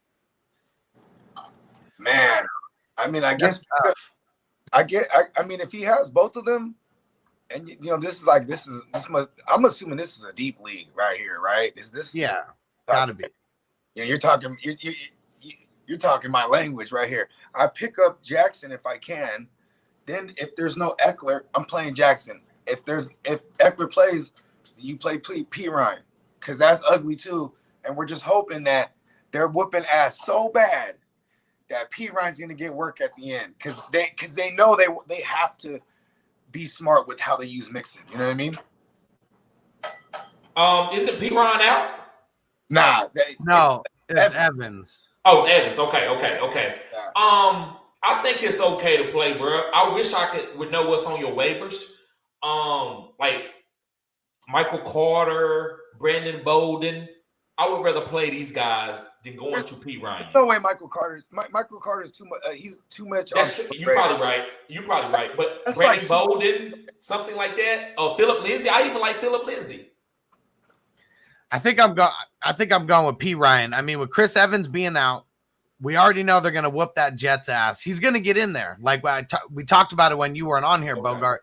So they got the Browns in week 9. Oh no, I was listening. Yeah, that's a marquee matchup. You know what I mean? And like we've seen people kind of sleep like this, man. I'm not saying that the Bengals are going to lose, but this is one of those games they should just mow them over quickly and then be like, all right, number 2's get in there. You know okay. I mean? And I can see that. But here's another thing too. This is the same. This is basically the same Jets team from last year, right? Just different coaches and different QB, right? But same situation again. Now they got the backup QB in there, and it's gonna be ugly, right? But that's how they beat the Rams last year, and then the Browns. Remember that? They went on a 2-week tear real quick. Real ugly. I'm not saying that this week, because it's White Mike. You know what I mean? He's not the great white hope. You know what I mean? Oh, and actually, so which way did you go on that, TD? So I was for P. Ryan, Bogart was for Jackson. Which way you leaning on that? I go ahead and play P. Ryan. I would try to go to my waiver wire and pick up somebody, a PPR back like a Brandon Bolden. But if he's not there, then P. Ryan is what you have to do. So that's fine. Bolden's probably interesting too, because I think the game script will have him active. So I like that Brandon Bolden call. And he's just a veteran that they're trusting with the rookie when they need to go hurry up. You know what I mean? But the reason I was saying Jackson, if there is no Eckler, if he could hold both of them, because then if not, then you could just cut Jackson and start P. Ryan. You know what I mean? You might even be able to just do that. No one's gonna pick up P. Ryan. You know what I mean? Unless you're the Mixon owner, I need to do that in a couple spots. Actually, I just got to get all the way insured. This year, you know what I mean? This year is more so about. It's not just about making the right starts. It's about just being the guy who doesn't have hella injuries. You know what I mean? Yeah, got to keep making moves. And Gabriel said, can't understand why Dylan didn't get the goal line touches yesterday. This must be that one that TD was talking about. He averaged over 5 yards a carry. Jones about 3. I think they could have decided the game earlier. This is why, though. Because when you're in those goal line packages, you have Aaron Jones out there because he could pass pro, one, and he's a threat in the passing game. He's not just the guy who's going to catch a ball out the back. He can run routes too. You know what I mean? So he can create mismatches. That's why you have Aaron Jones out there. Because if you have AJ Dillon, see, and that's why every week too they're consciously trying to involve him in the passing game. They want to get that mystique going. You know what I mean? Where you can't what they're finna do. You don't become one-dimensional. You're one-dimensional if you put AJ Dillon out there because they're like, oh, they're gonna run it. You know what I mean? I agree with that, but this is what we say to us in fantasy: don't get cute. They got cute. I'm talking about the goal line run. AJ Dillon would have got that easy. They should have beat the Cardinals by 14 points. That was easy. Here's another reason why. He's had fumble issues, and on that run, just one game, Bogard. I was like, one game. Hold on. I was like this. I was like, oh my God, he's gonna run one in. He gets taken down, and then when he gets taken down, he damn near fumbles the ball again. And then but he got on it, and then you know what I'm saying. But so that could be another reason why, because the next immediate play they took him out, put Aaron Jones in. You know what I mean? Okay, and I take that, but he's a young running back. If you ain't Bill Belichick, I don't want to hear about you doing that shit. If you know only Bill got the cliche to do that. Anybody else, you got to keep feeding the guy. If he fumble, if Dalvin Cook fumble, you give it to him again, unless he fumble like 5 times. Same thing with Adrian Peterson. He fumbled like 5 times in the game. They never benched him. Here's another thing too. With Aaron Rodgers, it's about trust. Okay. I don't know, you know how first side story. He was on when he goes on the McAfee show every Tuesday. I remember last year when AJ Dillon had that big game on a Sunday night against Tennessee in the snow. Remember that shit? Mm-hmm. Yes. And he had he had the Derrick Henry game, not Derrick. 135-1. And then so they asked Aaron Rodgers hey, Pat McAfee's like, hey man, he's a stud, man. He's like, yeah, he is. And he's like, if he's like in the game, Aaron Rodgers is like, he has his hands behind his back and he's telling him where to run. He's telling him he had to tell AJ Dillon where to run. So he's like, he has his hands behind his back. He's signaling with his thumb, left or right. You know what I mean? Because he doesn't know how to pick shit up either. Right? So and then I think going to Cobb for the 2 touchdowns, he would have had 3 or could have had 3. Yeah. But went to Cobb because it's the trust factor. Okay. I take that. That's 100. That's 100. I know how Aaron Rodgers is. So what you said, I like that. But it doesn't. I'm still giving it to AJ Dillon, but I'm not going to be inconsiderate of what you're saying because that is very true. It's coming. This is only a foreshadow of what I would expect. The weather's going to get cold. Yep. He's like he could be a league winner, AJ Dillon. Yep. Could be. Yep. Like, all right, let's knock out some of these questions. We got a grip right now, so let's knock out a bunch here. Manny T says Ridley for Lockett and Sanders. I'm holding. Ridley for Lockett and Sanders. Yeah, holding. Facebook user said Gibson logs a full practice today. We playing him. I don't trust him after the last few performances. So we talked about it a little bit earlier. It really just depends on your options because there's leagues where I'm forced to play him. There's leagues where I have a couple other options where I don't got to play him. So all depends on your options. Hey, listen, I'm playing Gibson, bro. I am not scared. I like that, Bogard. I like that. Broncos. He's Antonio Banderas, bro. You got him. You got to rock with him. Ward Willis, what up? Says Mike Davis droppable at this point. If you're in I would say maybe a 10-team league, maybe he's droppable, but 12 teams and above, you got to hold. Yeah. The question should have been, is he startable? Right now, not flex worthy. Yeah, at best. And let me see. Zeb said, what up? If no Dak, then sit Lamb for Sutton. I would. It's tough, though. It's really tough because Lamb, I feel like, is going to get force-fed either way. And because Lamb plays a lot in the slot. Here's another thing. Cortland Sutton is playing against Washington, bro, and they just give it up every week. I'm actually going to start the one share of Jared Judy I have. I'm about to start him this week just based on the fact that this matchup, everyone eats on them. You know what I mean? I would go to Sutton too because of what Bogard said. Because that Washington gives up a lot, and then Lamb, I think he has a chance for maybe 1 touchdown, but he's not going to get peppered at all because he don't have a quarterback that can give him the ball. I'd rather go with Sutton. I'm okay. I think they're going to run so much. If it says Cooper Rush, they're still going to run. They're still going to run a lot. They already run a lot with Dak, right? And now if it's Cooper Rush, you're going to stack the box. You're going to give me single covered against maybe whoever's if Gallup plays this game or if it's maybe a Cedric Wilson, someone on the outside opposite because of Patrick Peterson, because Patrick Peterson is he's gonna be on Cooper. You know what I mean? So what did we end up deciding on this? We sit in Lamb for Sutton. Yeah, I mean, he called it if there's no Dak, but when are we going to know? He might. This Well, is Zeb will be tapped in. This is, I mean, either way, he'll be here. He'll be here. So which way you going, Sutton too, Bogey? As of today, our answers could change every single day. That's what everybody needs to remember. Yeah, I'm going Cortland Sutton. That was my original answer, and based on I'm living in a world without Dak this week. I believe he won't play. Yeah, I mean, he was limited in practice today, so I mean that's better than not practicing, but not looking good either way. It's just, remember I brought this up the other day. It's just the fact that he's coming off a bye and then now it becomes an issue. It's like it's been an issue. They try to downplay it from the beginning. They're like saying, "Oh, he would have been able to go back in the game." Yeah, for sure. Yeah, like immediately after, but like the next morning, you know what I mean? And then let alone 2 weeks later, and he's still wounded. So I think they shouldn't play him this week. Yeah, and JC Money Design coming through with the super chat. I can't pull it up on the screen because I don't want to lose my spot here, but he said I'll be on for the Friday Night Lights. So yeah, that's going down a little bit later than last week. We're actually starting at 10:05 Eastern, 7:05 Pacific. So make sure you guys tap in. That's going to be tonight.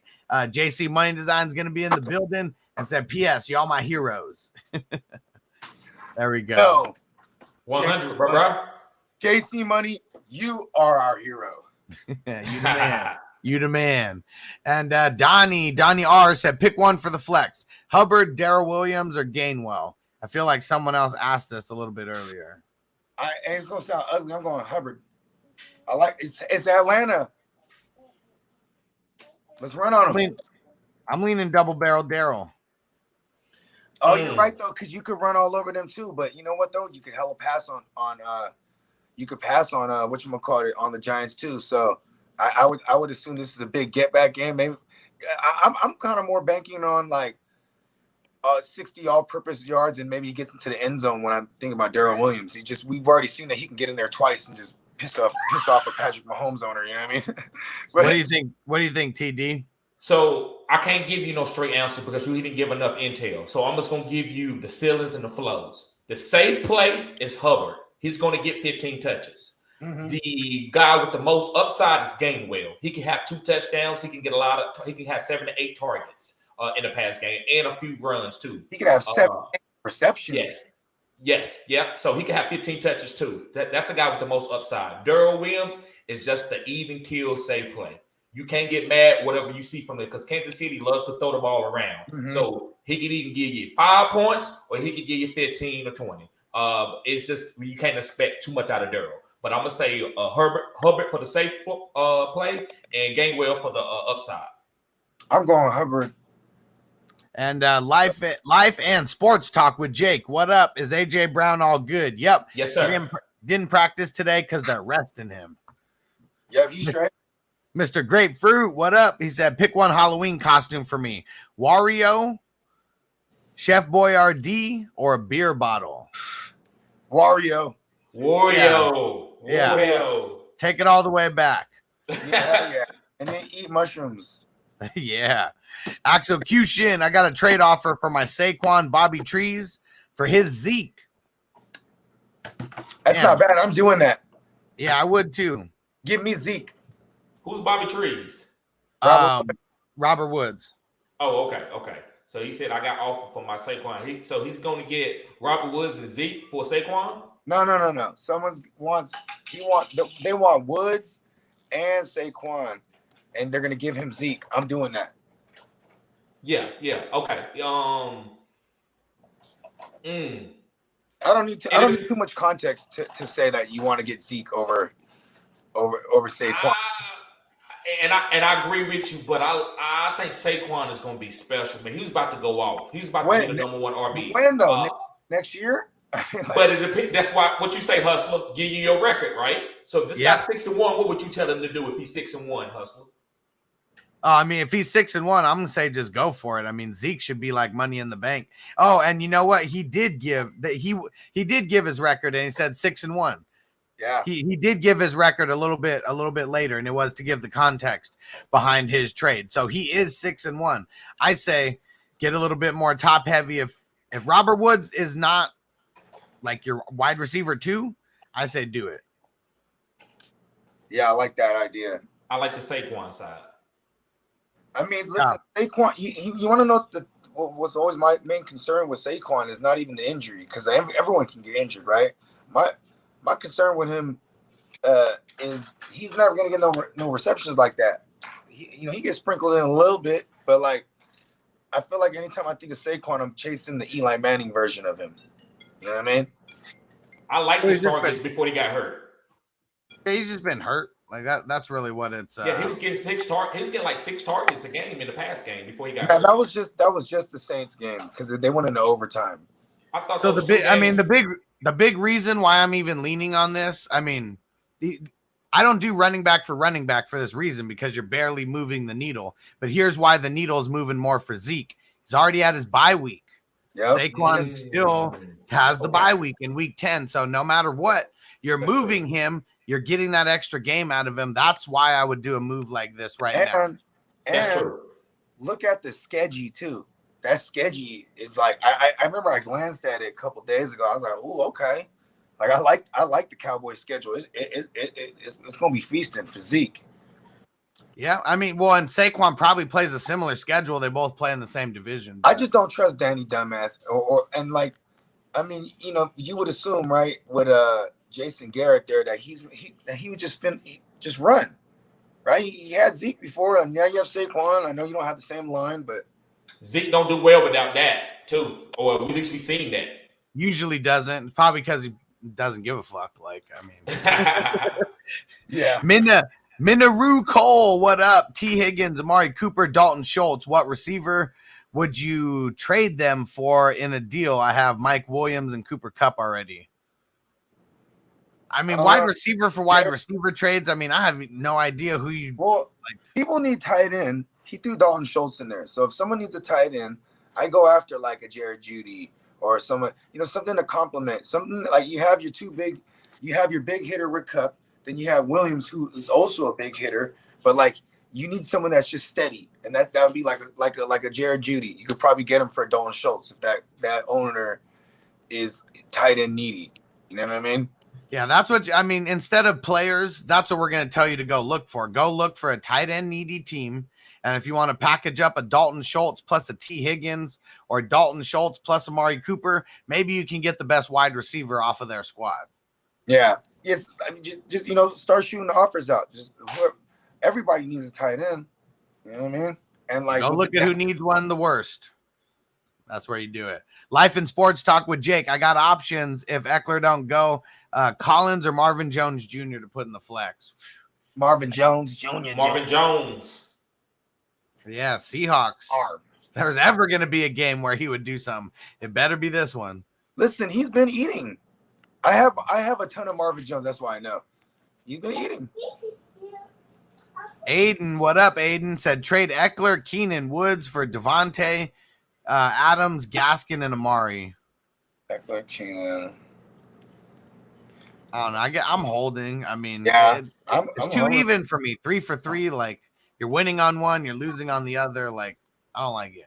Well, I would say only way to do it. I agree with those, but because Eckler got a hip injury, I might would do it to get away from that Eckler, to get Devontae Adams. I'm not big on the Gaskin or Amari, but Devontae Adams, he could make your team boom. I don't know your team, but I think he could.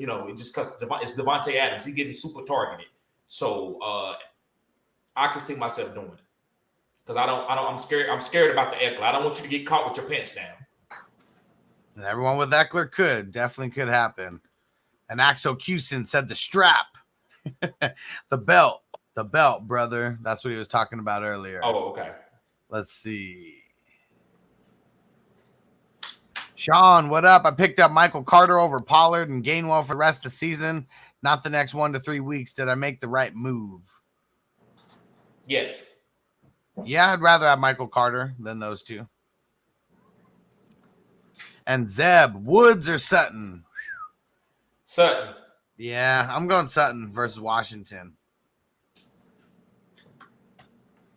Let's see. Zeb, what up? Hawk or Goddard? Oh, I think we answered this one earlier. I think we went Goddard. Mm-hmm. Second Take Extra said, feel bad for your Cowboys, TD. Yeah, and I said I'm okay, bro. I'm good. I'm so entrenched in fantasy, man. I hope my guys they do well, but I'm entrenched in fantasy. I'm just trying to get my fantasy championship. You know, my girl, right? My girl. Fantasy ruined me with my team. I used to be a hellified Cowboys fan, and once I got entrenched in fantasy, I'm gonna be honest. I don't give a damn. Hey, real talk. I love my Niners. That used to be like the only football I really watched. Me too. Me too. And then like. What's crazy is when I my Niners got bad, I even love my Niners more because I'm now playing fantasy. I start everybody against my Niners. I'm like, hell yeah, I fucking love them.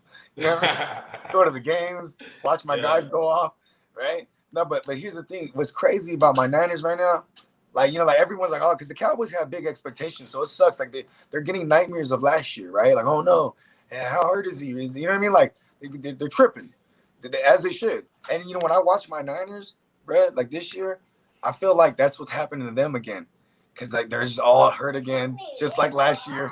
You know what I mean? It's just happening all over again. You see them; they're playing with like no, like you see the guys they're not as juiced anymore. Before they used to have like hella brotherhood out there. You know what I mean? I'm like, oh, it's going the wrong direction for my Niners. The Cowboys, they just need to do the smart thing and not play Dak right now. You know what I mean? Fuck our fantasy leagues, right? Go ahead. That's what I said to Hustler earlier about that. Yep. And then Second Take Extra, no go from Gallup as well, more than likely. Yeah, I mean, especially with no Dak, like why even like just give him an extra week too? D. Ernest Johnson or Cedric Wilson in a 14-team super flex? Cedric Willis. Hey, Mr. Oh no, Wilson. Yeah, hey, Mr. Wilson. D. Ernest. Yeah, that's what I got in there. Okay. Miguel said, "What up, Hustler? What's going on, bro?" Let's see. Ooh. Sean E.G. said, drop Dearness Johnson for Lance now. No. Not enough context. Don't do that. Gotta wait. Second Take Extra, would you trade Visca for Gainwell? If you need an RB, I would. Yep, I agree with Hustler, what he said. Chandler Brunelli, what up? What should I package with Waller and Tyreek? I have Goddard. My wide receiver to package are Ridley, Woods, and Waddle, and Higgins and Parker. What is he trying to get? Yeah, I know that didn't really he didn't help us on that. I'm not sure. But I guess one thing that always kind of makes me laugh is like it seems like Waller and Tyreek are the ones that they're sending away, and then in quotes is I have Goddard. You know, like Goddard's a reason to like trade Waller away. It's not. Exactly. It's not. And I don't know how you feel about tight ends, but because my tight ends have bad games, because it's tight end in any other position, I get it. But bro, Wallace, you got the sauce. You got the sauce. Just hold on to him. And play Goddard while he's hurt. The only time I'm trying to do something like that with a big name like Waller, like because his name is big, and we're only moving him for the obvious because we don't like the production. But someone else that doesn't have him might not be paying attention as much, and the name is big. So I'm trying to go after a big name too. I'm going after Cooper Kupp. I'm going after guys like that. You know what I mean? I'm packaging up Waller with like, you know, Calvin Ridley or you know what I mean? Maybe not Calvin Ridley, but maybe like a Robert Woods or you know, I'm trying to package something up to get something phenomenal. I'm not, you know what I mean? I don't like trading lateral. Like lateral trades to me aren't just running back for running back. Because I've done stuff like that because I'm looking at the schedule. You know what I mean? Like that, there's a reason why I'm doing it. I'm not just like, oh, I like this guy better. I like the schedule better. You know what I mean? I'm doing that. Other than that, it's, you know what I mean? Like you gotta feel like you're winning the trade. Yep. Yeah, and I mean, you drafted Waller in the second or third round more than likely, unless you have a super shallow league. Like I know that once we're out of the draft, you know, wherever you drafted him doesn't make a difference. But if you go back to last year, I'm not saying Waller sucked before the fantasy playoffs, but he was kind of hit or miss before the fantasy playoffs. But everybody remembers him for his huge run because he won everybody championships if you still had him.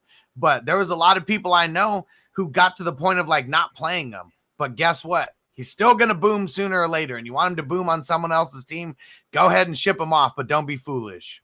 And here's step 2 of the move, right? Because right now they're on their bye week. We don't really have too much information on Waller. What we do know from our inside source, like that we actually have legit on Waller, is that like he is, you know, he's hurt. He's been hurt. You know what I mean? So I'm multiple injuries. I'm trying to make a blockbuster trade to get me some blockbuster shit for my Darren Waller, right? And then immediately, since it's a package deal more than likely, I have extra spot. I'm going to grab Foster Moreau because I wouldn't be surprised if, like, in 2 weeks he's still not hurt. I mean, if he's still hurt, and they're like, we're gonna shut you down. You know what I mean? Like, say in 2 weeks they lose the next 2 games maybe or something like that. You know what I mean? Like, you never know. I don't see that happening. I mean, with the Raiders being 5-2, I mean, shit. Oh, you're right. I forgot their record because I keep just assuming they suck. I forgot. So yeah, we're gonna need him. Okay. So even if they shut him down for a couple weeks, I mean, we got a long 17-game fantasy football season. So we're talking about weeks 15, 16, and 17 when he is most important to your team. Yep.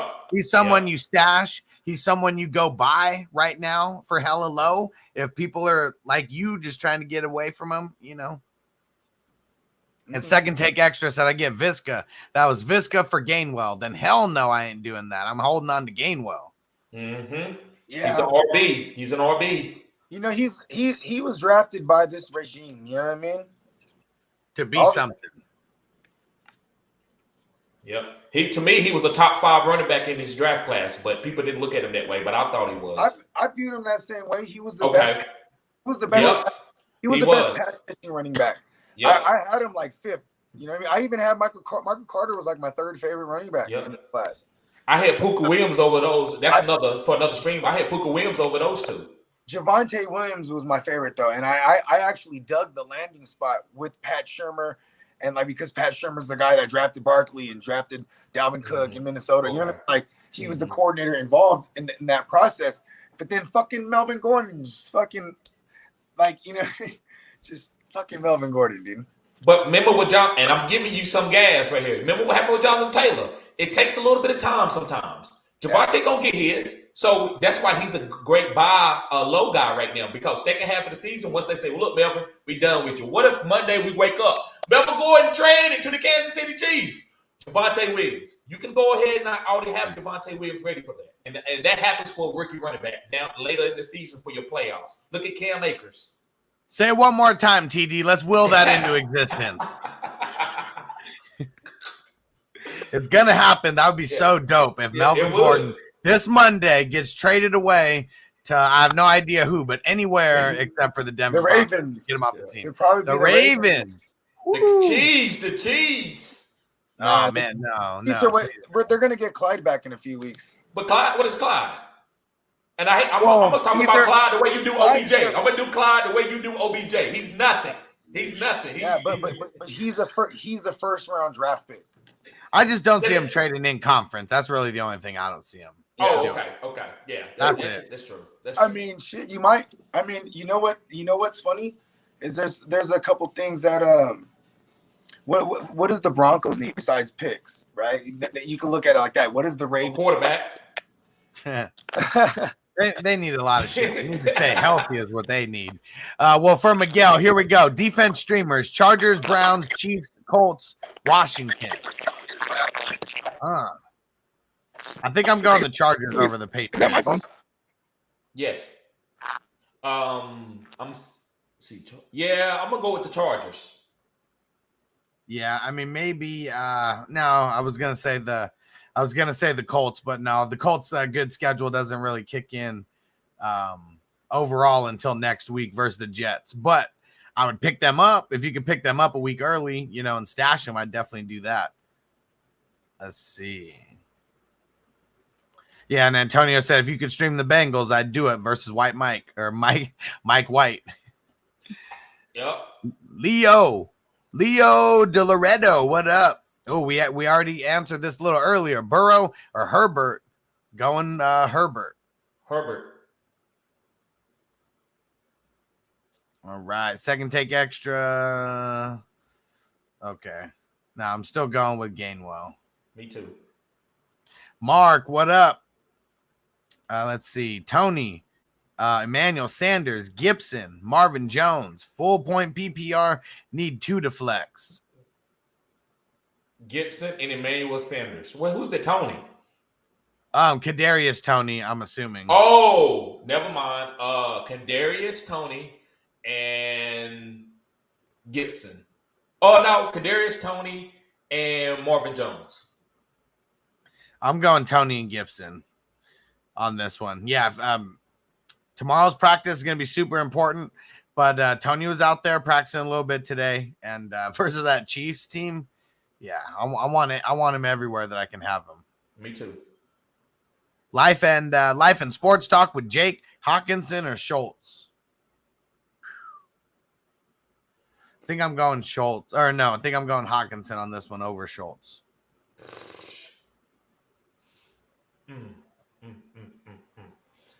Yeah, I guess I got to go with Hawkinson and go with Hawkinson. I would do it if Dak was there. I would go with Schultz, and I would still want to go with Schultz but Blake Jarwin's there too. So I'm gonna say Hawkinson.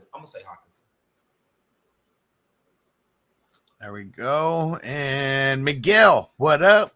Would you trade Hubbard for Gibson? Hell yeah. You're talking about receiving Gibson, yes, I would do that. Yes. Hubbard more than likely is not going to be the starter for the entire season. More than likely. Who knows? Gabriel, what up? Sit one. Devonta Smith, Waddle, Hilton.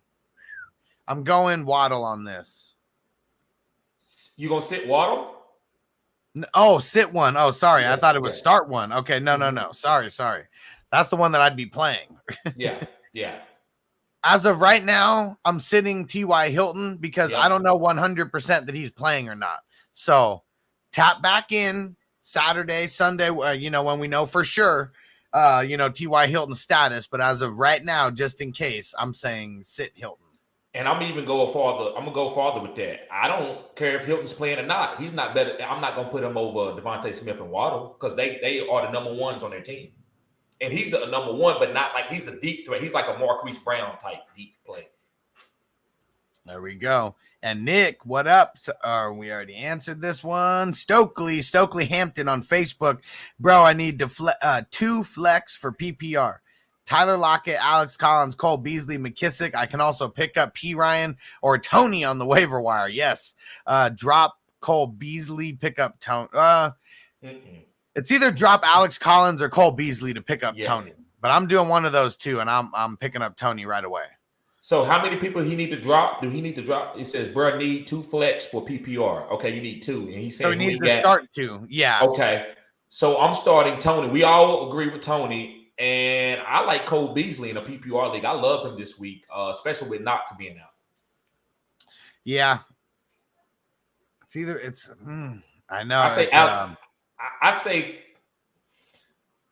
Alex Collins would be the drop. Yes, because McKissick and Tyler Lockett. Once Russell Wilson gets back, Lockett's going to be okay. McKissick, you got to handcuff him, especially with Gibson's injury.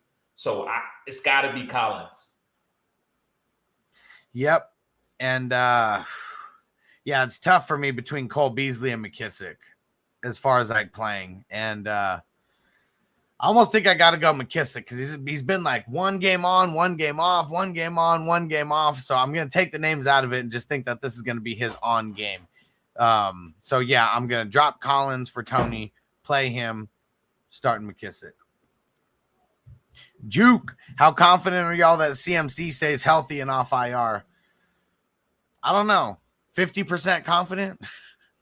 I would say 100%, but I think Carolina Panthers, their regime is dropping the bag. Why in the hell would you try to practice him in practice that early as they did? That was dumb. That was dumb last year, what they did.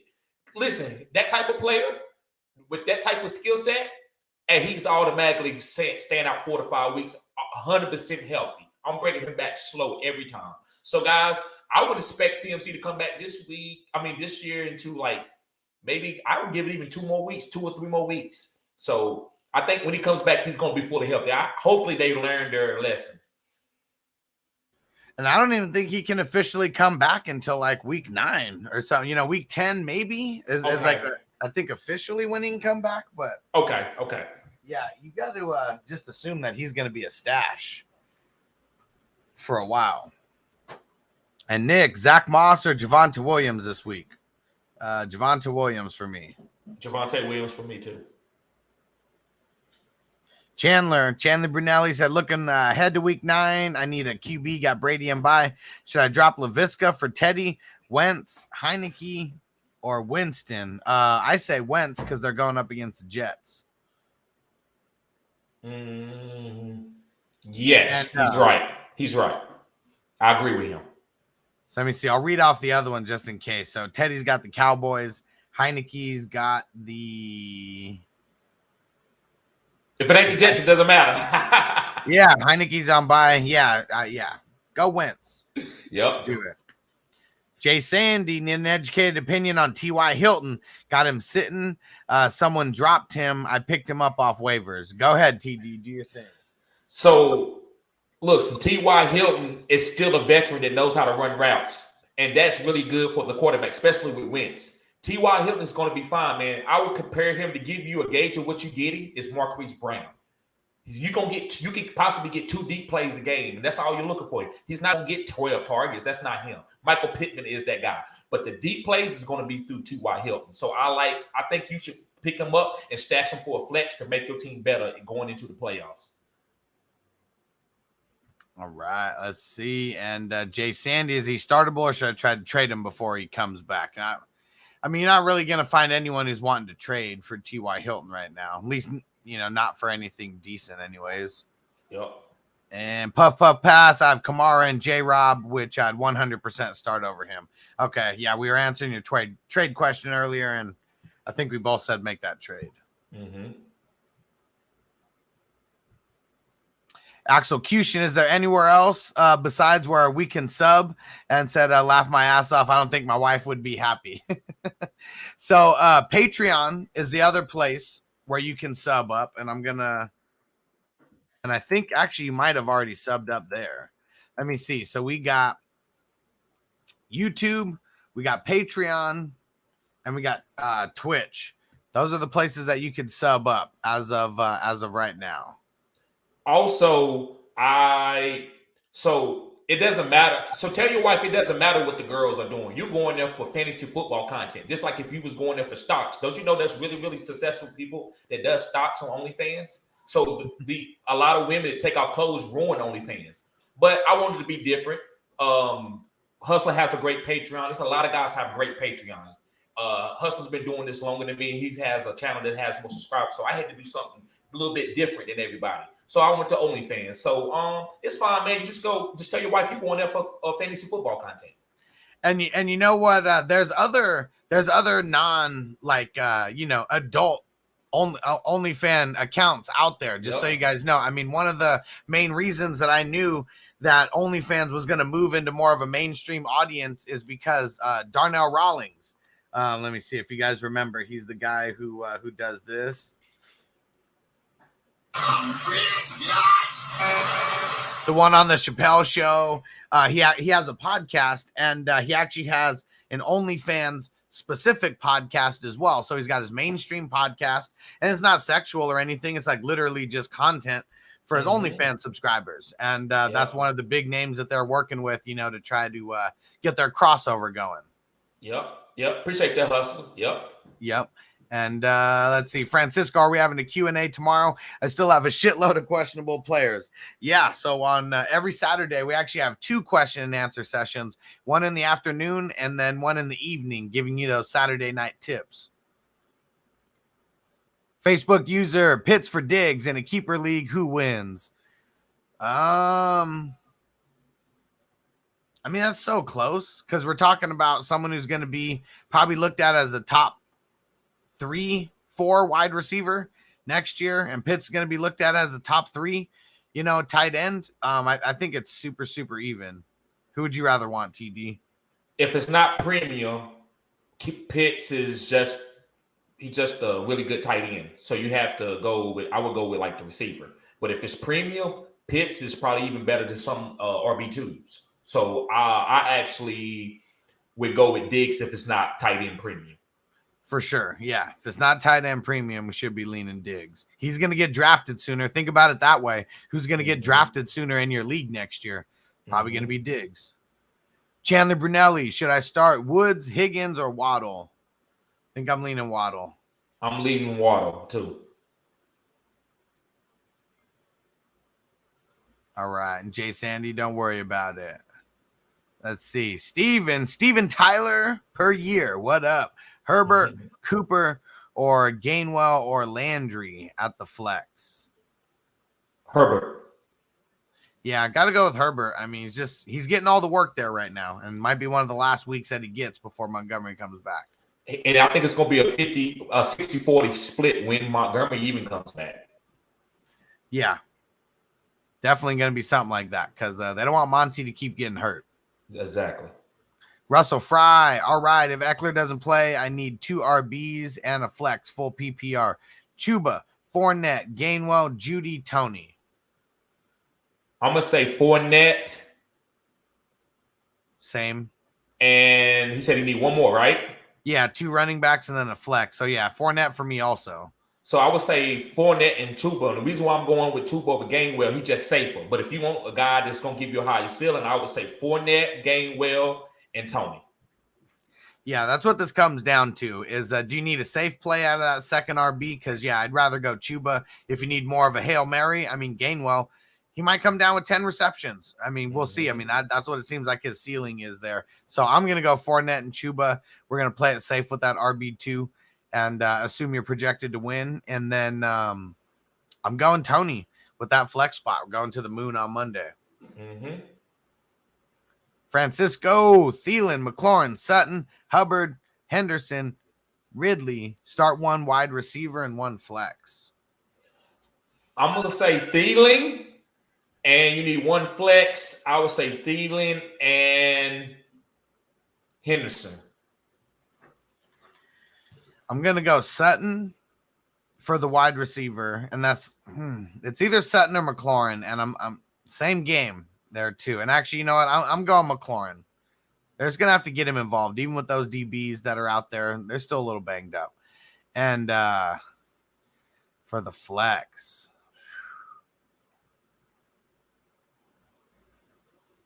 I think I'm going to go Thielen in the flex there. It's not going to be Diggs who's covering him most of the time. You don't like Henderson? I like Henderson, but I'm thinking upside and going against Steve. I mean, I know that a lot depends on if Dak is playing or not, but I just got a Thielen that they're going to be throwing it to him. Diggs is going to be covering CD, I'm assuming more often than not. Okay. I mean, he may not follow CD into the slot. So I think he's going to be going back and forth a little bit. But when it gets close to the red zone, I mean, Thielen is a monster. Yeah, and Diggs has kind of been handled. Like, I mean, Diggs isn't good in like close quarters. No. Like he needs to be able to cut those, jump the routes, things like that, and a little 10-yard pass or something. It's not enough time for him to jump most passes. I agree. And KTC Bull, I signed up for the thing where we were talking about the other day. All right. I know I had some people sign up on Patreon the other day, and TD hopefully had some people signing up on OnlyFans the other day as well. Life and Sports Talk with Jake. Would you trade T. Higgins for Schultz? I'm getting Higgins. I'd rather have Higgins than Schultz. Yes. Yeah, he's a tight end. Tight end is always streamable. So only way you trade a receiver for a tight end is got to be one of the top guys. And Schultz is just not one of those right now. So I'm going to stick with T. Higgins. He got 15 targets last week. We said he'd be getting Higgins. So, that trade. Get Higgins. Oh, yeah. Okay. Would you trade T. Higgins for Schultz? I'm getting Higgins. Yes. So, yes, do that. I'm sorry. There we go. Yeah, it's weird because some people will put who they have first. Some people will put who they're getting first. Yeah. Sean E.G., who's the better stash, Watson or Lance? For right now until Tuesday, it's Watson. And I don't think Lance is going to be picked up. He's not going to play this week, like unless Jimmy gets hurt during this game. But I would just wait. Like I would get Watson in the hopes of him going somewhere, and we'll know by Tuesday. So you may be able to drop him next week either way. 100% agree with Hustler. Execution. My team is QBs. Carr, Wilson, Kirk. Running backs, Henry, Patterson, Saquon, Hunt, Melvin, Gordon. Wide receivers, Evans, Cooper, Bobby Trees, Slant Boy. Who the hell is Slant Boy? Tight ends, Waller and Jared Cook. I like this team. I mean, you got Henry in there. You got Corduroy, Pimpin, Patterson. I mean, you got Saquon and Hunt. I mean, The QBs, once Wilson gets back, should be all right. I'm gonna tell you something. I would trade Waller and get a better receiver. I think you still need a top excellent. But other than that, bro, your team is a B. But you could take it to a B plus, A minus if you was to get like a big time receiver. Make some moves. And Lee, this was from earlier, said, appreciate you guys. Thanks for getting 100. That super chat in. And Miguel, Fournette or Mitchell for the flex? I'm going Fournette versus the Saints. I think they're going to have to put it on the ground a lot versus them. Bro, this is one of those questions I'm saying, bro, tomato. Both of these guys are about the same play to me. Elijah Mitchell got guys like Trey Sermon that can come in and take a carry here and there. Same thing with Fournette. He got like Ronald Jones. He got Gio Bernard. I think this is even. I think you can just roll out whoever you want to. I think it's very, very even. Good problem to have. How do I say this? Raxy, what up? Is Cooper?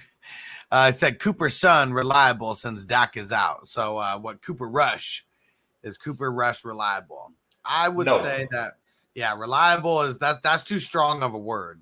Like, serviceable, maybe, if you got it, you're playing a 2 or 3 QB league, because there's a few 3 QB leagues that I play in. I saw everyone going crazy for Cooper Rush, going and getting them there. If I don't got to play him, and I would almost even want to play a skill player over him because they may just run it into the ground, this entire game. Chandler, should I start the Steelers defense or pick up the Vikings defense instead? Steelers defense. Yeah, going against the Browns. I mean, Browns just run it a lot. And even if they rack up like 300 yards on the ground, it's really about how many touchdowns, they score. So I think this is going to be a real scoring game. I remember back in the day, seeing some Steelers games, like final score is 9-6, shit like that. Like these defenses come out to play. Elver, what up? Marquise or AJ Brown? Dak might be out. Daniel Jones or Bridgewater? I'm going AJ Brown. Yeah, go AJ Brown. And so if Dak is out, Daniel Jones or Bridgewater? I think I want Bridgewater versus Washington. If Tony plays, I want Daniel Jones. But if Tony and Saquon, this is easy. Daniel Jones is a smash play this week. He plays really well when he has Tony and Saquon. He looked great this year when he had those guys.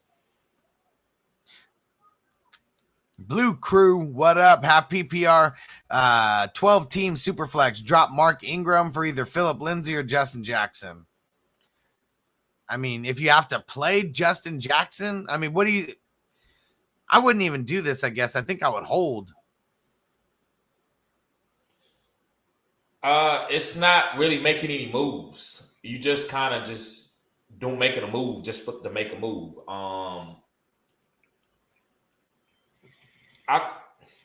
I like Phillip Lindsay. I like Phillip Lindsay more than these guys. So you can do that. If you want to go and get Phillip Lindsay, I'm okay with that. I'd say hold. They're all going to be very similar players either way. And Justin Jackson may only be a play for like this week only. Who knows how that backfield is really going to shape out. We at least know where Ingram and Lindsay, we at least know where they stand amongst their team. Richard, what up? Said, hey, gentlemen, good stuff. What up, bro? Craig Knox, would y'all start Mike Evans against Lattimore? I can start Emmanuel Sanders in his place. Craig, I thought you was TD Jakes at first. But okay. But let me see. He said, would you start Mike Evans against Lattimore? I can start Emmanuel Sanders. I think that's getting cute. But I don't think it's a bad move, so I'm gonna be genuine to that. It's not a bad move, but it's a little cute. I'm about starting your studs, but Lattimore does have that name for Mike Evans, so I think that's okay if you want to do that. I would say I'm starting Mike Evans, even though it is against Lattimore. No Antonio Brown. We talked about it a little bit earlier. Gronk, He's questionable. He may not play. I mean, Gronk doesn't play. Evans is even more of. I'm not saying he's the only red zone threat that they have, but when they're in the red zone, when they're in close quarters, they look for Mike Evans. They don't really look for Chris Godwin. Chris Godwin, they get little bit farther back in the green zone towards the 10-yard line, things like that. Chris Godwin's in play. The farther back you move, Chris Godwin's in play. Yeah. But they may have to grind it out a little bit, this week versus Saints. And, those they might not be tearing off the big-ass chunk plays, the 40-yard touchdown passes, things like that. So I got to go Mike Evans. Lattimore could be mad from getting pushed down from DK 2 or 3 times. So he could come out and have a monster game. But I think Lattimore is also getting a little longer in the tooth. The older you get, the softer you get, especially at a position like cornerback. Yes. Yep. This is the way it is. Richard, what up? Said wipe your feet at the door and click that like button. Yeah. Yes, sir. Yes, sir. Let's get it. All right. Roxy said, do you think Cooper Rush is more reliable than Daniel Jones or Teddy Bridgewater? No. No way. Steven Tyler per year, Hurts or Mahomes? Damn. Mahomes all day, bro. Yeah, you got to go Mahomes all day. But this is why you got to get into super flex leagues, because you shouldn't have to make a decision on starting or sitting these guys. You should be able to plug in both guys. I agree. Michael Charles, Elijah Mitchell, or Kenneth Gainwell? I'm going Mitchell over Gainwell. Yes, I'm going to go Mitchell over Gainwell. Yep. It's close, though. Definitely a lot closer than it was a week or two ago. Trail to Dope, what up? Traded away Brady, Rams, Godwin, Keenan, and Harris for Zeke, Josh Allen, and Amari. Still have Chubb, Dalvin, Diggs, A.J. Brown, and Saquon. I mean, I don't care about the Rams defense. I mean, outside of that, it's still a lot. It's too much, like you say. It's too many people for the trade. I mean, I don't know if I love Saquon, but I don't think his value is higher than Harris. I don't know if I would have done the trade, but I can't sit there and say it's a bad trade, because these guys you got big time guys. You traded big time guys for big time guys. So we just got to wait it out and see where they finish. The Rams was just a throw in. Outside of that, I think Amari Cooper is like the weakest player in the trade here.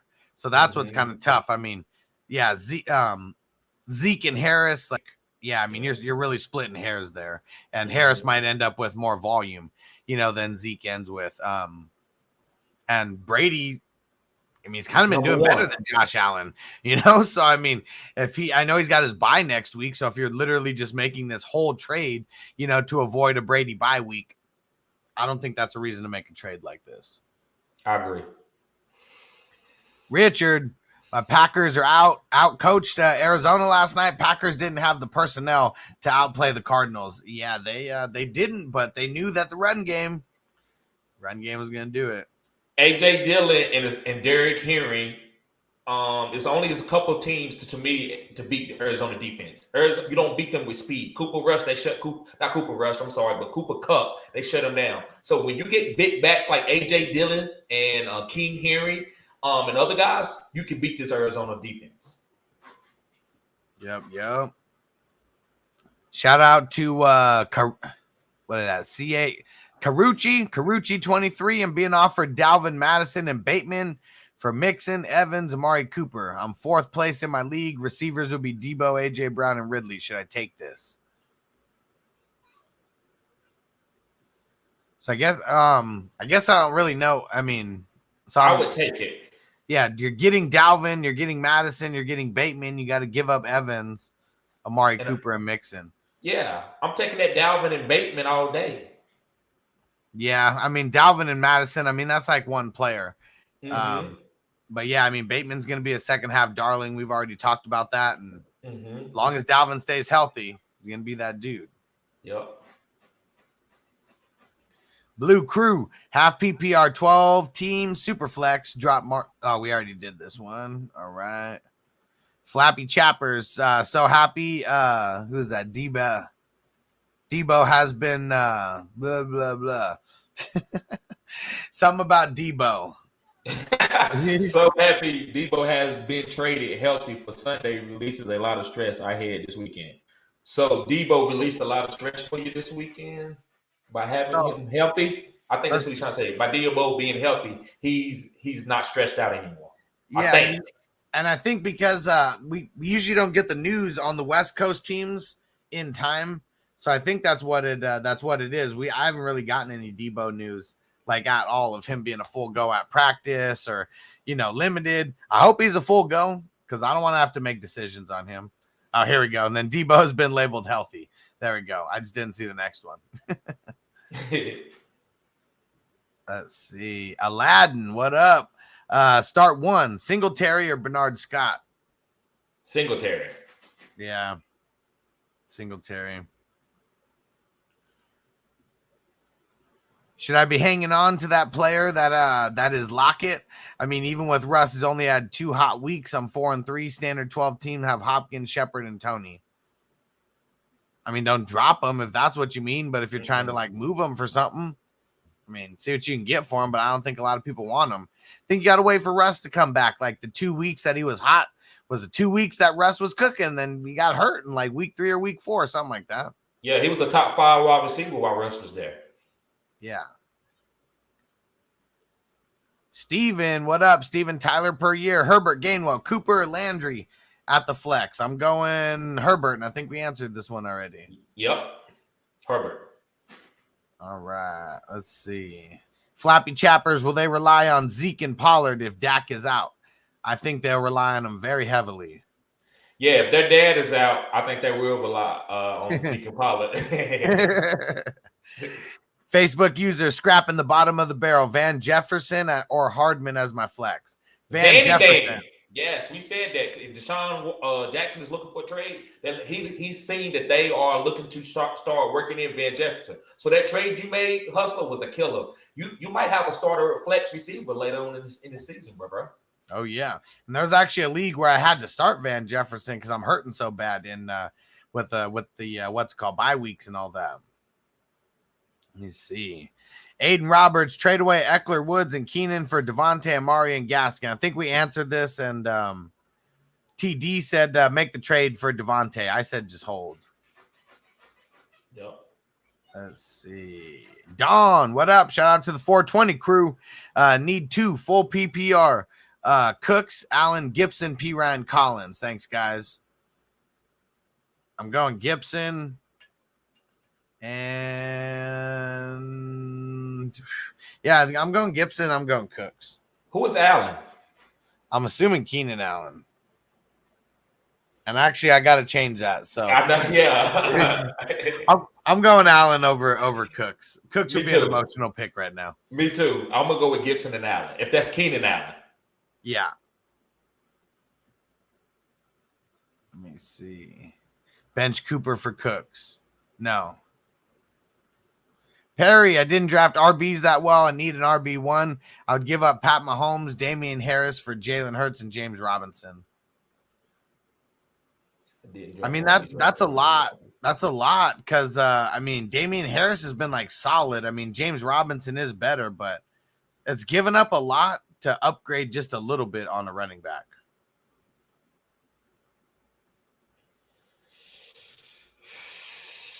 So he says that he's willing to give up Pat Mahomes to get Damian Harris?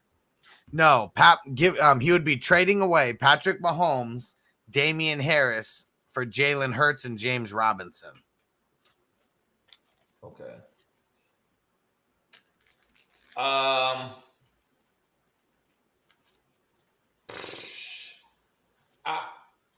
don't know. I would just go ahead and stay packed with and keep Harris. I mean, I like James Robinson. No, I mean, I don't want you to give up no Pat Mahomes, bro. I don't know what type of quarterback you have. If you got a good quarterback, then we'd be trading him for Jalen Hurts. He's on the other side of that trade. And I don't like that. I just don't like that. I say sit pat. Yeah. Say just hold.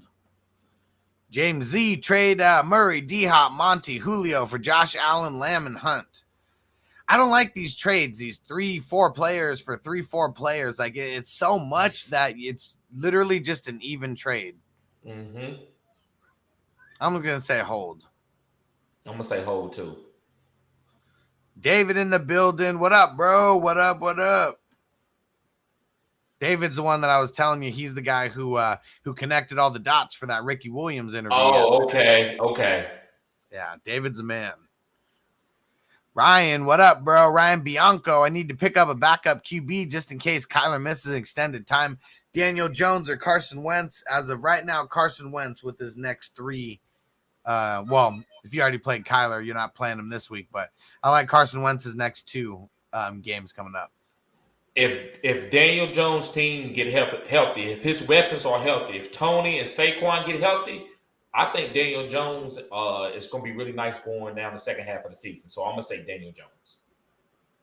Steven Tyler per year. I have Chubb, Mixon, Herbert, Gainwell's my RBs, Mike Williams, Deontay, AB, Amari Cooper, and Landry as wide receivers. Kelsey is my tight end. Which players should I play this week? I need a flex. So, I mean, I think you already know which players you should play. You should play your best ones. That's what you got to do. Come back on Sunday. Come back on Saturday, and maybe ask, who's my QB start? Who's my RB starts? Maybe do it like that because this is a lot. We don't even know how many starters you start and things like that. Yep. Rob in the building. What up, bro? James Z. Oh, he already asked this one. All right, let's see. All right, we got to keep scrolling down. A lot of people ask double questions here. Xavier, what up, bro? From Facebook, Joe Burrow or Josh Allen? Josh Allen. Josh Allen. Yeah, you don't sit him. Mm-mm. Chris from Facebook, Burrow or Cousins? I'm going Burrow because Cousins is playing in the prime time and he sucks in prime time. Who's the Vikings? They got the Cowboys, right? Cowboys. Yep. I'm gonna go Burrow. Close. It's close. Yeah. We know it is. If Burrow was gonna play the whole game, I would say easy. Let's see. Taggy Carp, thoughts on trading Sanders plus Waller for Diggs? Which Sanders? Oh, I'm assuming E. Sanders, I guess. Have Waller, Schultz, Tunyon, Tyreek. Man, I mean, why do people want to trade? I mean, people really think that Waller is going to be done for the year with this injury. You think that's what it is? Yeah, I don't know why they do this with tight ends. Like, if they give them bad games, they want to get rid of them because tight ends is not enough high-scoring tight ends. So when you get one, you draft one, you hold on to him if he's not hurt, like out for the rest of the season. So I think it's because they're hearing about Waller and they disappointed at what he's done for them for the past weeks. So that's so much for Diggs. Like Waller for Diggs straight up, like maybe that's a thing. But now we're talking about 2 players for one, and Waller is one of the most valuable players in the league when he I know he's on bye and I know he's hurt, but it's not the time to sell extra low. Mm-mm. And David on Facebook, and we're getting close to the end here. So if you guys we'll be here for 9 more minutes and we're getting out of here. We still got a handful. This one question was left at 3:05. So if you want to get your question answered for sure, just leave it in as a super chat. And David Eric Allen said Allen and Hurts, Zeke, Michael Carter, D. Johnson, Mike Davis. Okay, so he's reading off his whole team and said need a solid RB2. I mean, this week is going to be Michael Carter, I guess, as your solid RB2. If you're talking about trade advice, just target someone who needs, I would say, tight end and sell off Noah Fant. There's just a lot of players here. He's read off. Yeah. I actually think Debo is a sell high because you can get something real nice for him right now. I'm not saying he's going to be doing bad, but you can get a lot for Debo because of what he done. So if you could trade off Debo and get something like A.J. Brown, even Calvin Ridley or something like that. But did he say he need an RB to make that trade? Did he want to do it within a trade to make this? He just said needed a solid RB2. Okay. So this is either needing to start an RB2 out of these or trade. So that I'm just assuming asking trade potentially. Okay. Zeb, what up? Bengals D or Browns D? I got to go Bengals versus the Jets. You just start every defense versus the Jets. Bengals. Zeb, Eckler going to play. I could go Corduroy Patterson or Damian Harris. I don't think Eckler is going to play, and I'd go Corduroy Pimpin' Patterson. Yes. And David said Michael Carter or David Johnson, and then Gesicki or Fant. I'm going Michael Carter. Going Carter, and I'm going Gesicki. Yep, Carter and Gesicki. Let's ride the wave. And Zeb said, "What up, guys?" Said, "Happy Friday. Appreciate it." Yes, sir. Appreciate it. Barney A, am I holding on to Dearness Johnson since Hunt is still out? I'm holding as of now. I don't want to drop him for nothing. Yep, or you could trade him and get you something that's gonna, somebody that's starting on a weekly basis. Yeah, if you could trade him, that'd be dope. But don't drop him. He's still got value. Still got value. And LeBron's brain, what up? I also got Dearness Johnson in my flex, or who would I play in my flex? Dearness Johnson or David Johnson? I'm going David Johnson, just strictly volume play. Yep, David Johnson. Zeb said Tony if he plays, or Sutton or Woods. Tony if he plays. Yeah, I'm gonna go there too. Could get so many receptions against the Chiefs. Toby Boyer, someone dropped Kareem Hunt. Is he worth picking up for the long haul? Yes, go pick him up right now. Go stash him. Doesn't even matter who you're dropping. Drop the worst player on your team. It doesn't matter. Just do it. Zeb traded Eckler, Gaskin, and Godwin for CMC, Cup, and a 2023 third pick. I have Stafford as QB. I think I like that trade. Yeah, Dynasty. Yeah, all day for sure. CMC and Cup. Yeah. Yep. Gaskin's, for Dynasty, I don't even know how much I like Gaskin. Exactly. Diego, 14 team PPR 4-3. Any moves? All right. Well, sorry, Diego. Always make moves. Always make moves. A little bit too long of a question for right now. And Zeb said, if Dak is out, start Lamb or go Sutton or Woods. I think we already answered this, and I think I said Sutton. I said Sutton too. Chase, what up? Chase Brown said start 2 between double barrel Darrell, Herbert, Gainwell, Pollard. I have Zeke in as RB1, need RB2 and a flex. So we need 2 plays here. One of them Herbert has to be back.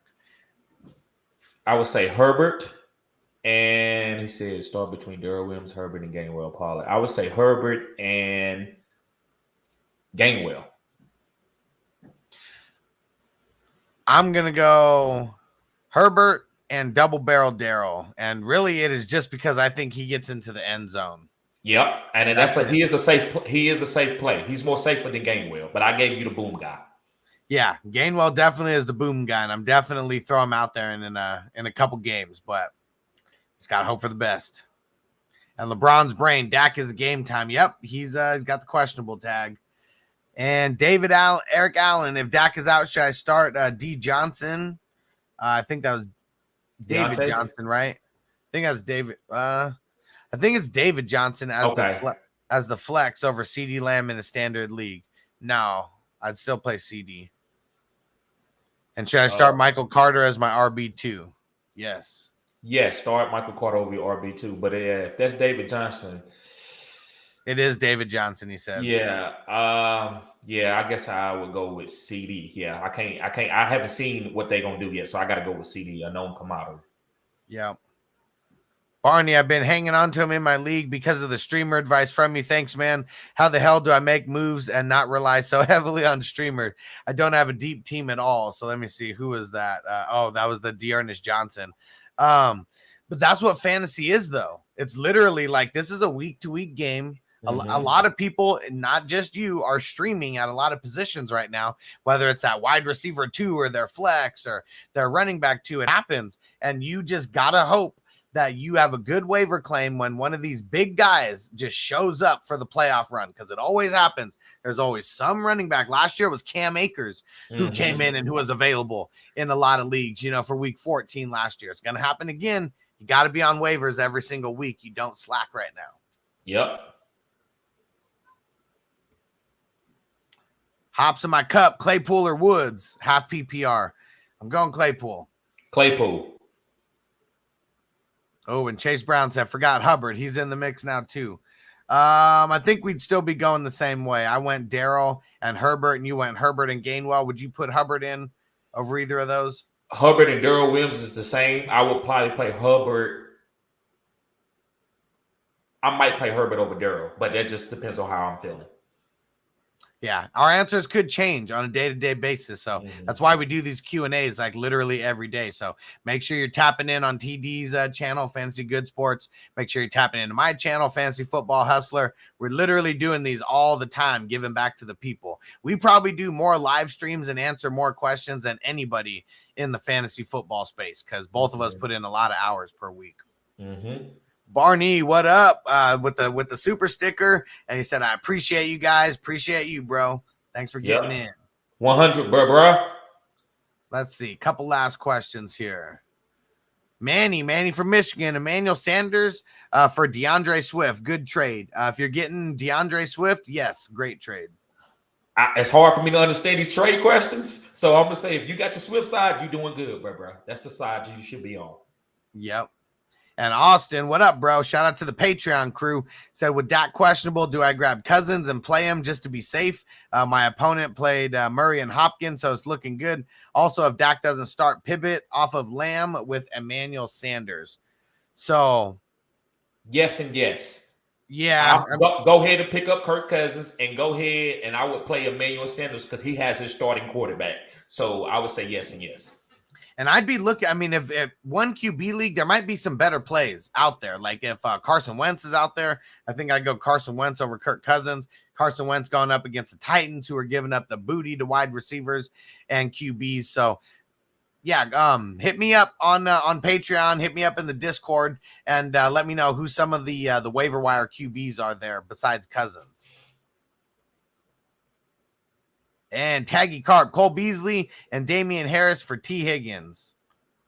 No. And how about Gaskin and Damian Harris for T. Higgins? No. I'd rather have Damian Harris than T. Higgins. Me too. Puff pass. Try to move Hawk for Waller. If you can get Waller from giving up Hawkinson somehow, yes, do it. Long as you got a tight end that you can manage between doing that, because Waller's going to be out if you make that trade. Yep. Can't play him this week for sure. And Diego says, this is the right spot to ask a question. Yep, but got to get it in quick. We're here for like 2 or 3 more minutes. There's just a couple questions. We're rapid firing these.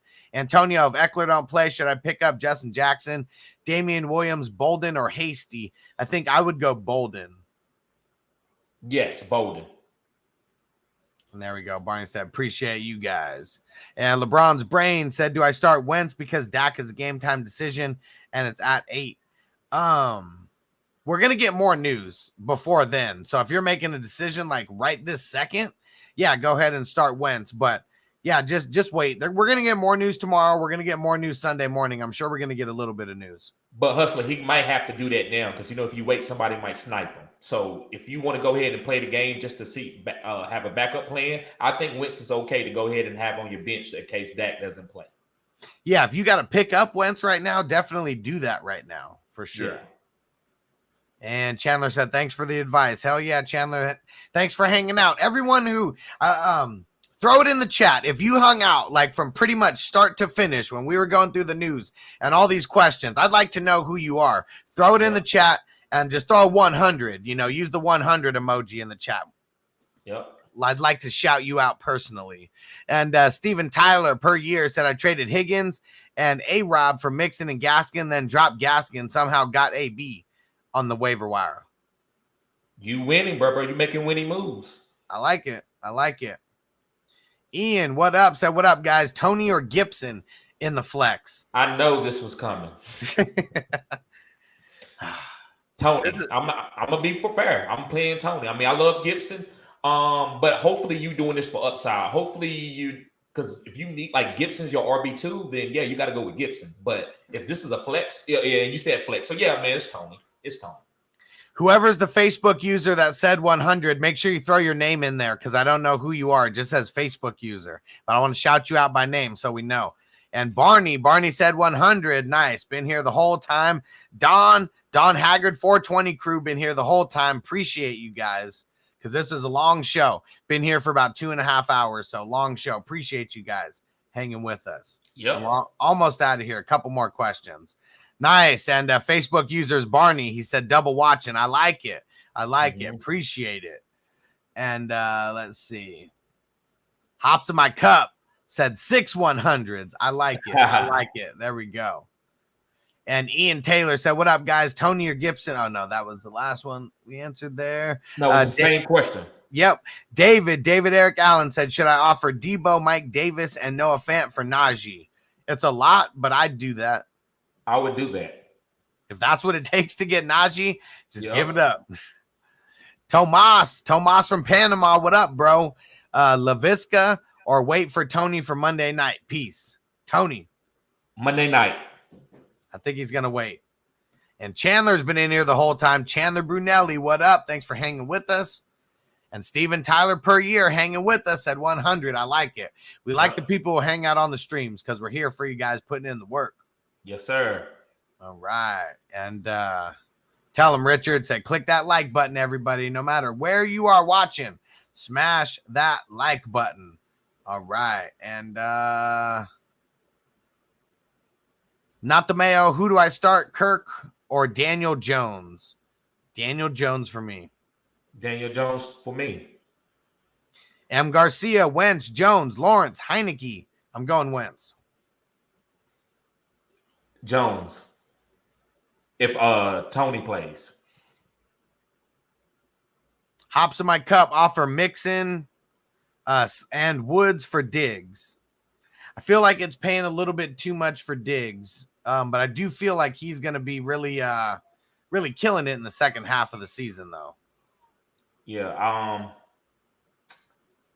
I wouldn't get this is Mixon season. He's healthy. You might want to keep him right now. And Woods is getting better. Like his worst games are behind him. Yes. All right. And last comment / question, my man Antonio been on the stream the whole time. He said, Hollywood Bo Hogan really made my day today. He's the man. Okay. I almost feel like I want to come in character for the Friday night show because I know we didn't have too many. We didn't have a whole crazy amount of views for the Wednesday show, but I was in costume, so I might have to do that for the Friday night show, especially if Bo Hogan's going to be here. And last two questions here, real quick: Woods or Brandon Cooks? I'm going Woods. If Tyrod were playing, I would probably say Cook. So I'm gonna go ahead. I'm gonna go to Woods on this one. I thought Tyrod was gonna play, so if Tyrod's not playing, I'm gonna go with Woods on this one. There we go. And Barney said, got to get 3 less McDoubles this month and signed up for Patreon instead. I like it, bro. I like it. We need more people like you. You're gonna love it. You're going to love it. Everything is going to be going directly there. You get the priority on the start and sits. You'll see a post a couple hours before every single live stream. The post is up in Patreon right now. If everybody go get your questions in, you're going to be first priority on the live stream later tonight. And TD, we out of here. Why don't you tell everybody where to find you at? So, guys, go to any social media platform and you can find me, Fantasy Good Sports. Any social media platform from Facebook to TikTok to Instagram. Also, guys, I have OnlyFans. And no, I'm not taking off my clothes. I'm providing fantasy football content. So listen, you tell your wife, hey, listen, I'm going there for fantasy football, honey. I'm not looking at naked women. So come over to my OnlyFans, guys, and get this cutting-edge content that I'm providing. And also subscribe to my homie Hustler. He's doing a lot of things, guys. He's really busy. He's putting it all in work. So subscribe to his channel too, guys. We're out here killing it. Like I can honestly say, like us two are grinding probably a little bit harder than everyone else out there. Everyone's out here working, but we're just taking it to the next level. Yes. And every single week, Monday through Friday at 4 p.m. Eastern, 1 p.m. Pacific, we're here doing the news for you. And then each show, we're doing a little Q&A at the end. Friday is always the longest. If you didn't check out the Ricky Williams interview on the show yesterday, you can still go watch the live replay. It's also on Spotify and Apple and everywhere now. So just go search me on the podcast, Fantasy Football Hustler. It is there as well. We got the Friday night Q&A that's going down 4 hours from now, about maybe 3.5 hours. And then we got some Saturday. We got 3 live streams on Saturday. In the morning, we're doing an IDP mid-season breakdown. You want to be there. I'm going through all the top scorers. We're going to be talking about, each position and taking some questions, things like that. And then we got the afternoon Q&A and we got the night Q&A. And then on Sunday, don't forget the Alex Highsmith jersey giveaway. We've already crossed 2K on YouTube. It's going down. 1 hour before all the games kick off. Just make sure you tap in on the YouTube Q&A. Then it is going down. So everyone just rack up those extra entries right now. Patreon's the way you rack up the extra entries, leaving $5 super chats. That's how you rack it up. Subbing up on Twitch, subbing up on, or not subbing up on YouTube, but YouTube subscribers, you're in it as well. But if you join as a YouTube member, you get 5 extra entries. So join just the $5 plan, get 5 extra entries. You join the $10 plan, you get 10 extra entries. There's also a bigger plan on there. You really want to get those extra entries. Jump on the $50 plan on YouTube or on Patreon. You're really going to make your way into getting that jersey. All right, we're out. Long show. Appreciate you guys hanging with us. We'll see you later tonight. We'll see you tomorrow. Make sure you tap in on Fantasy Good Sports. There's no spaces. Tap in on Fantasy Football Hustler. Let's go do it everywhere. And then tap in on Bogard's channel, the GMM Network, everywhere as well, especially on YouTube. Peace out. Yep, 100.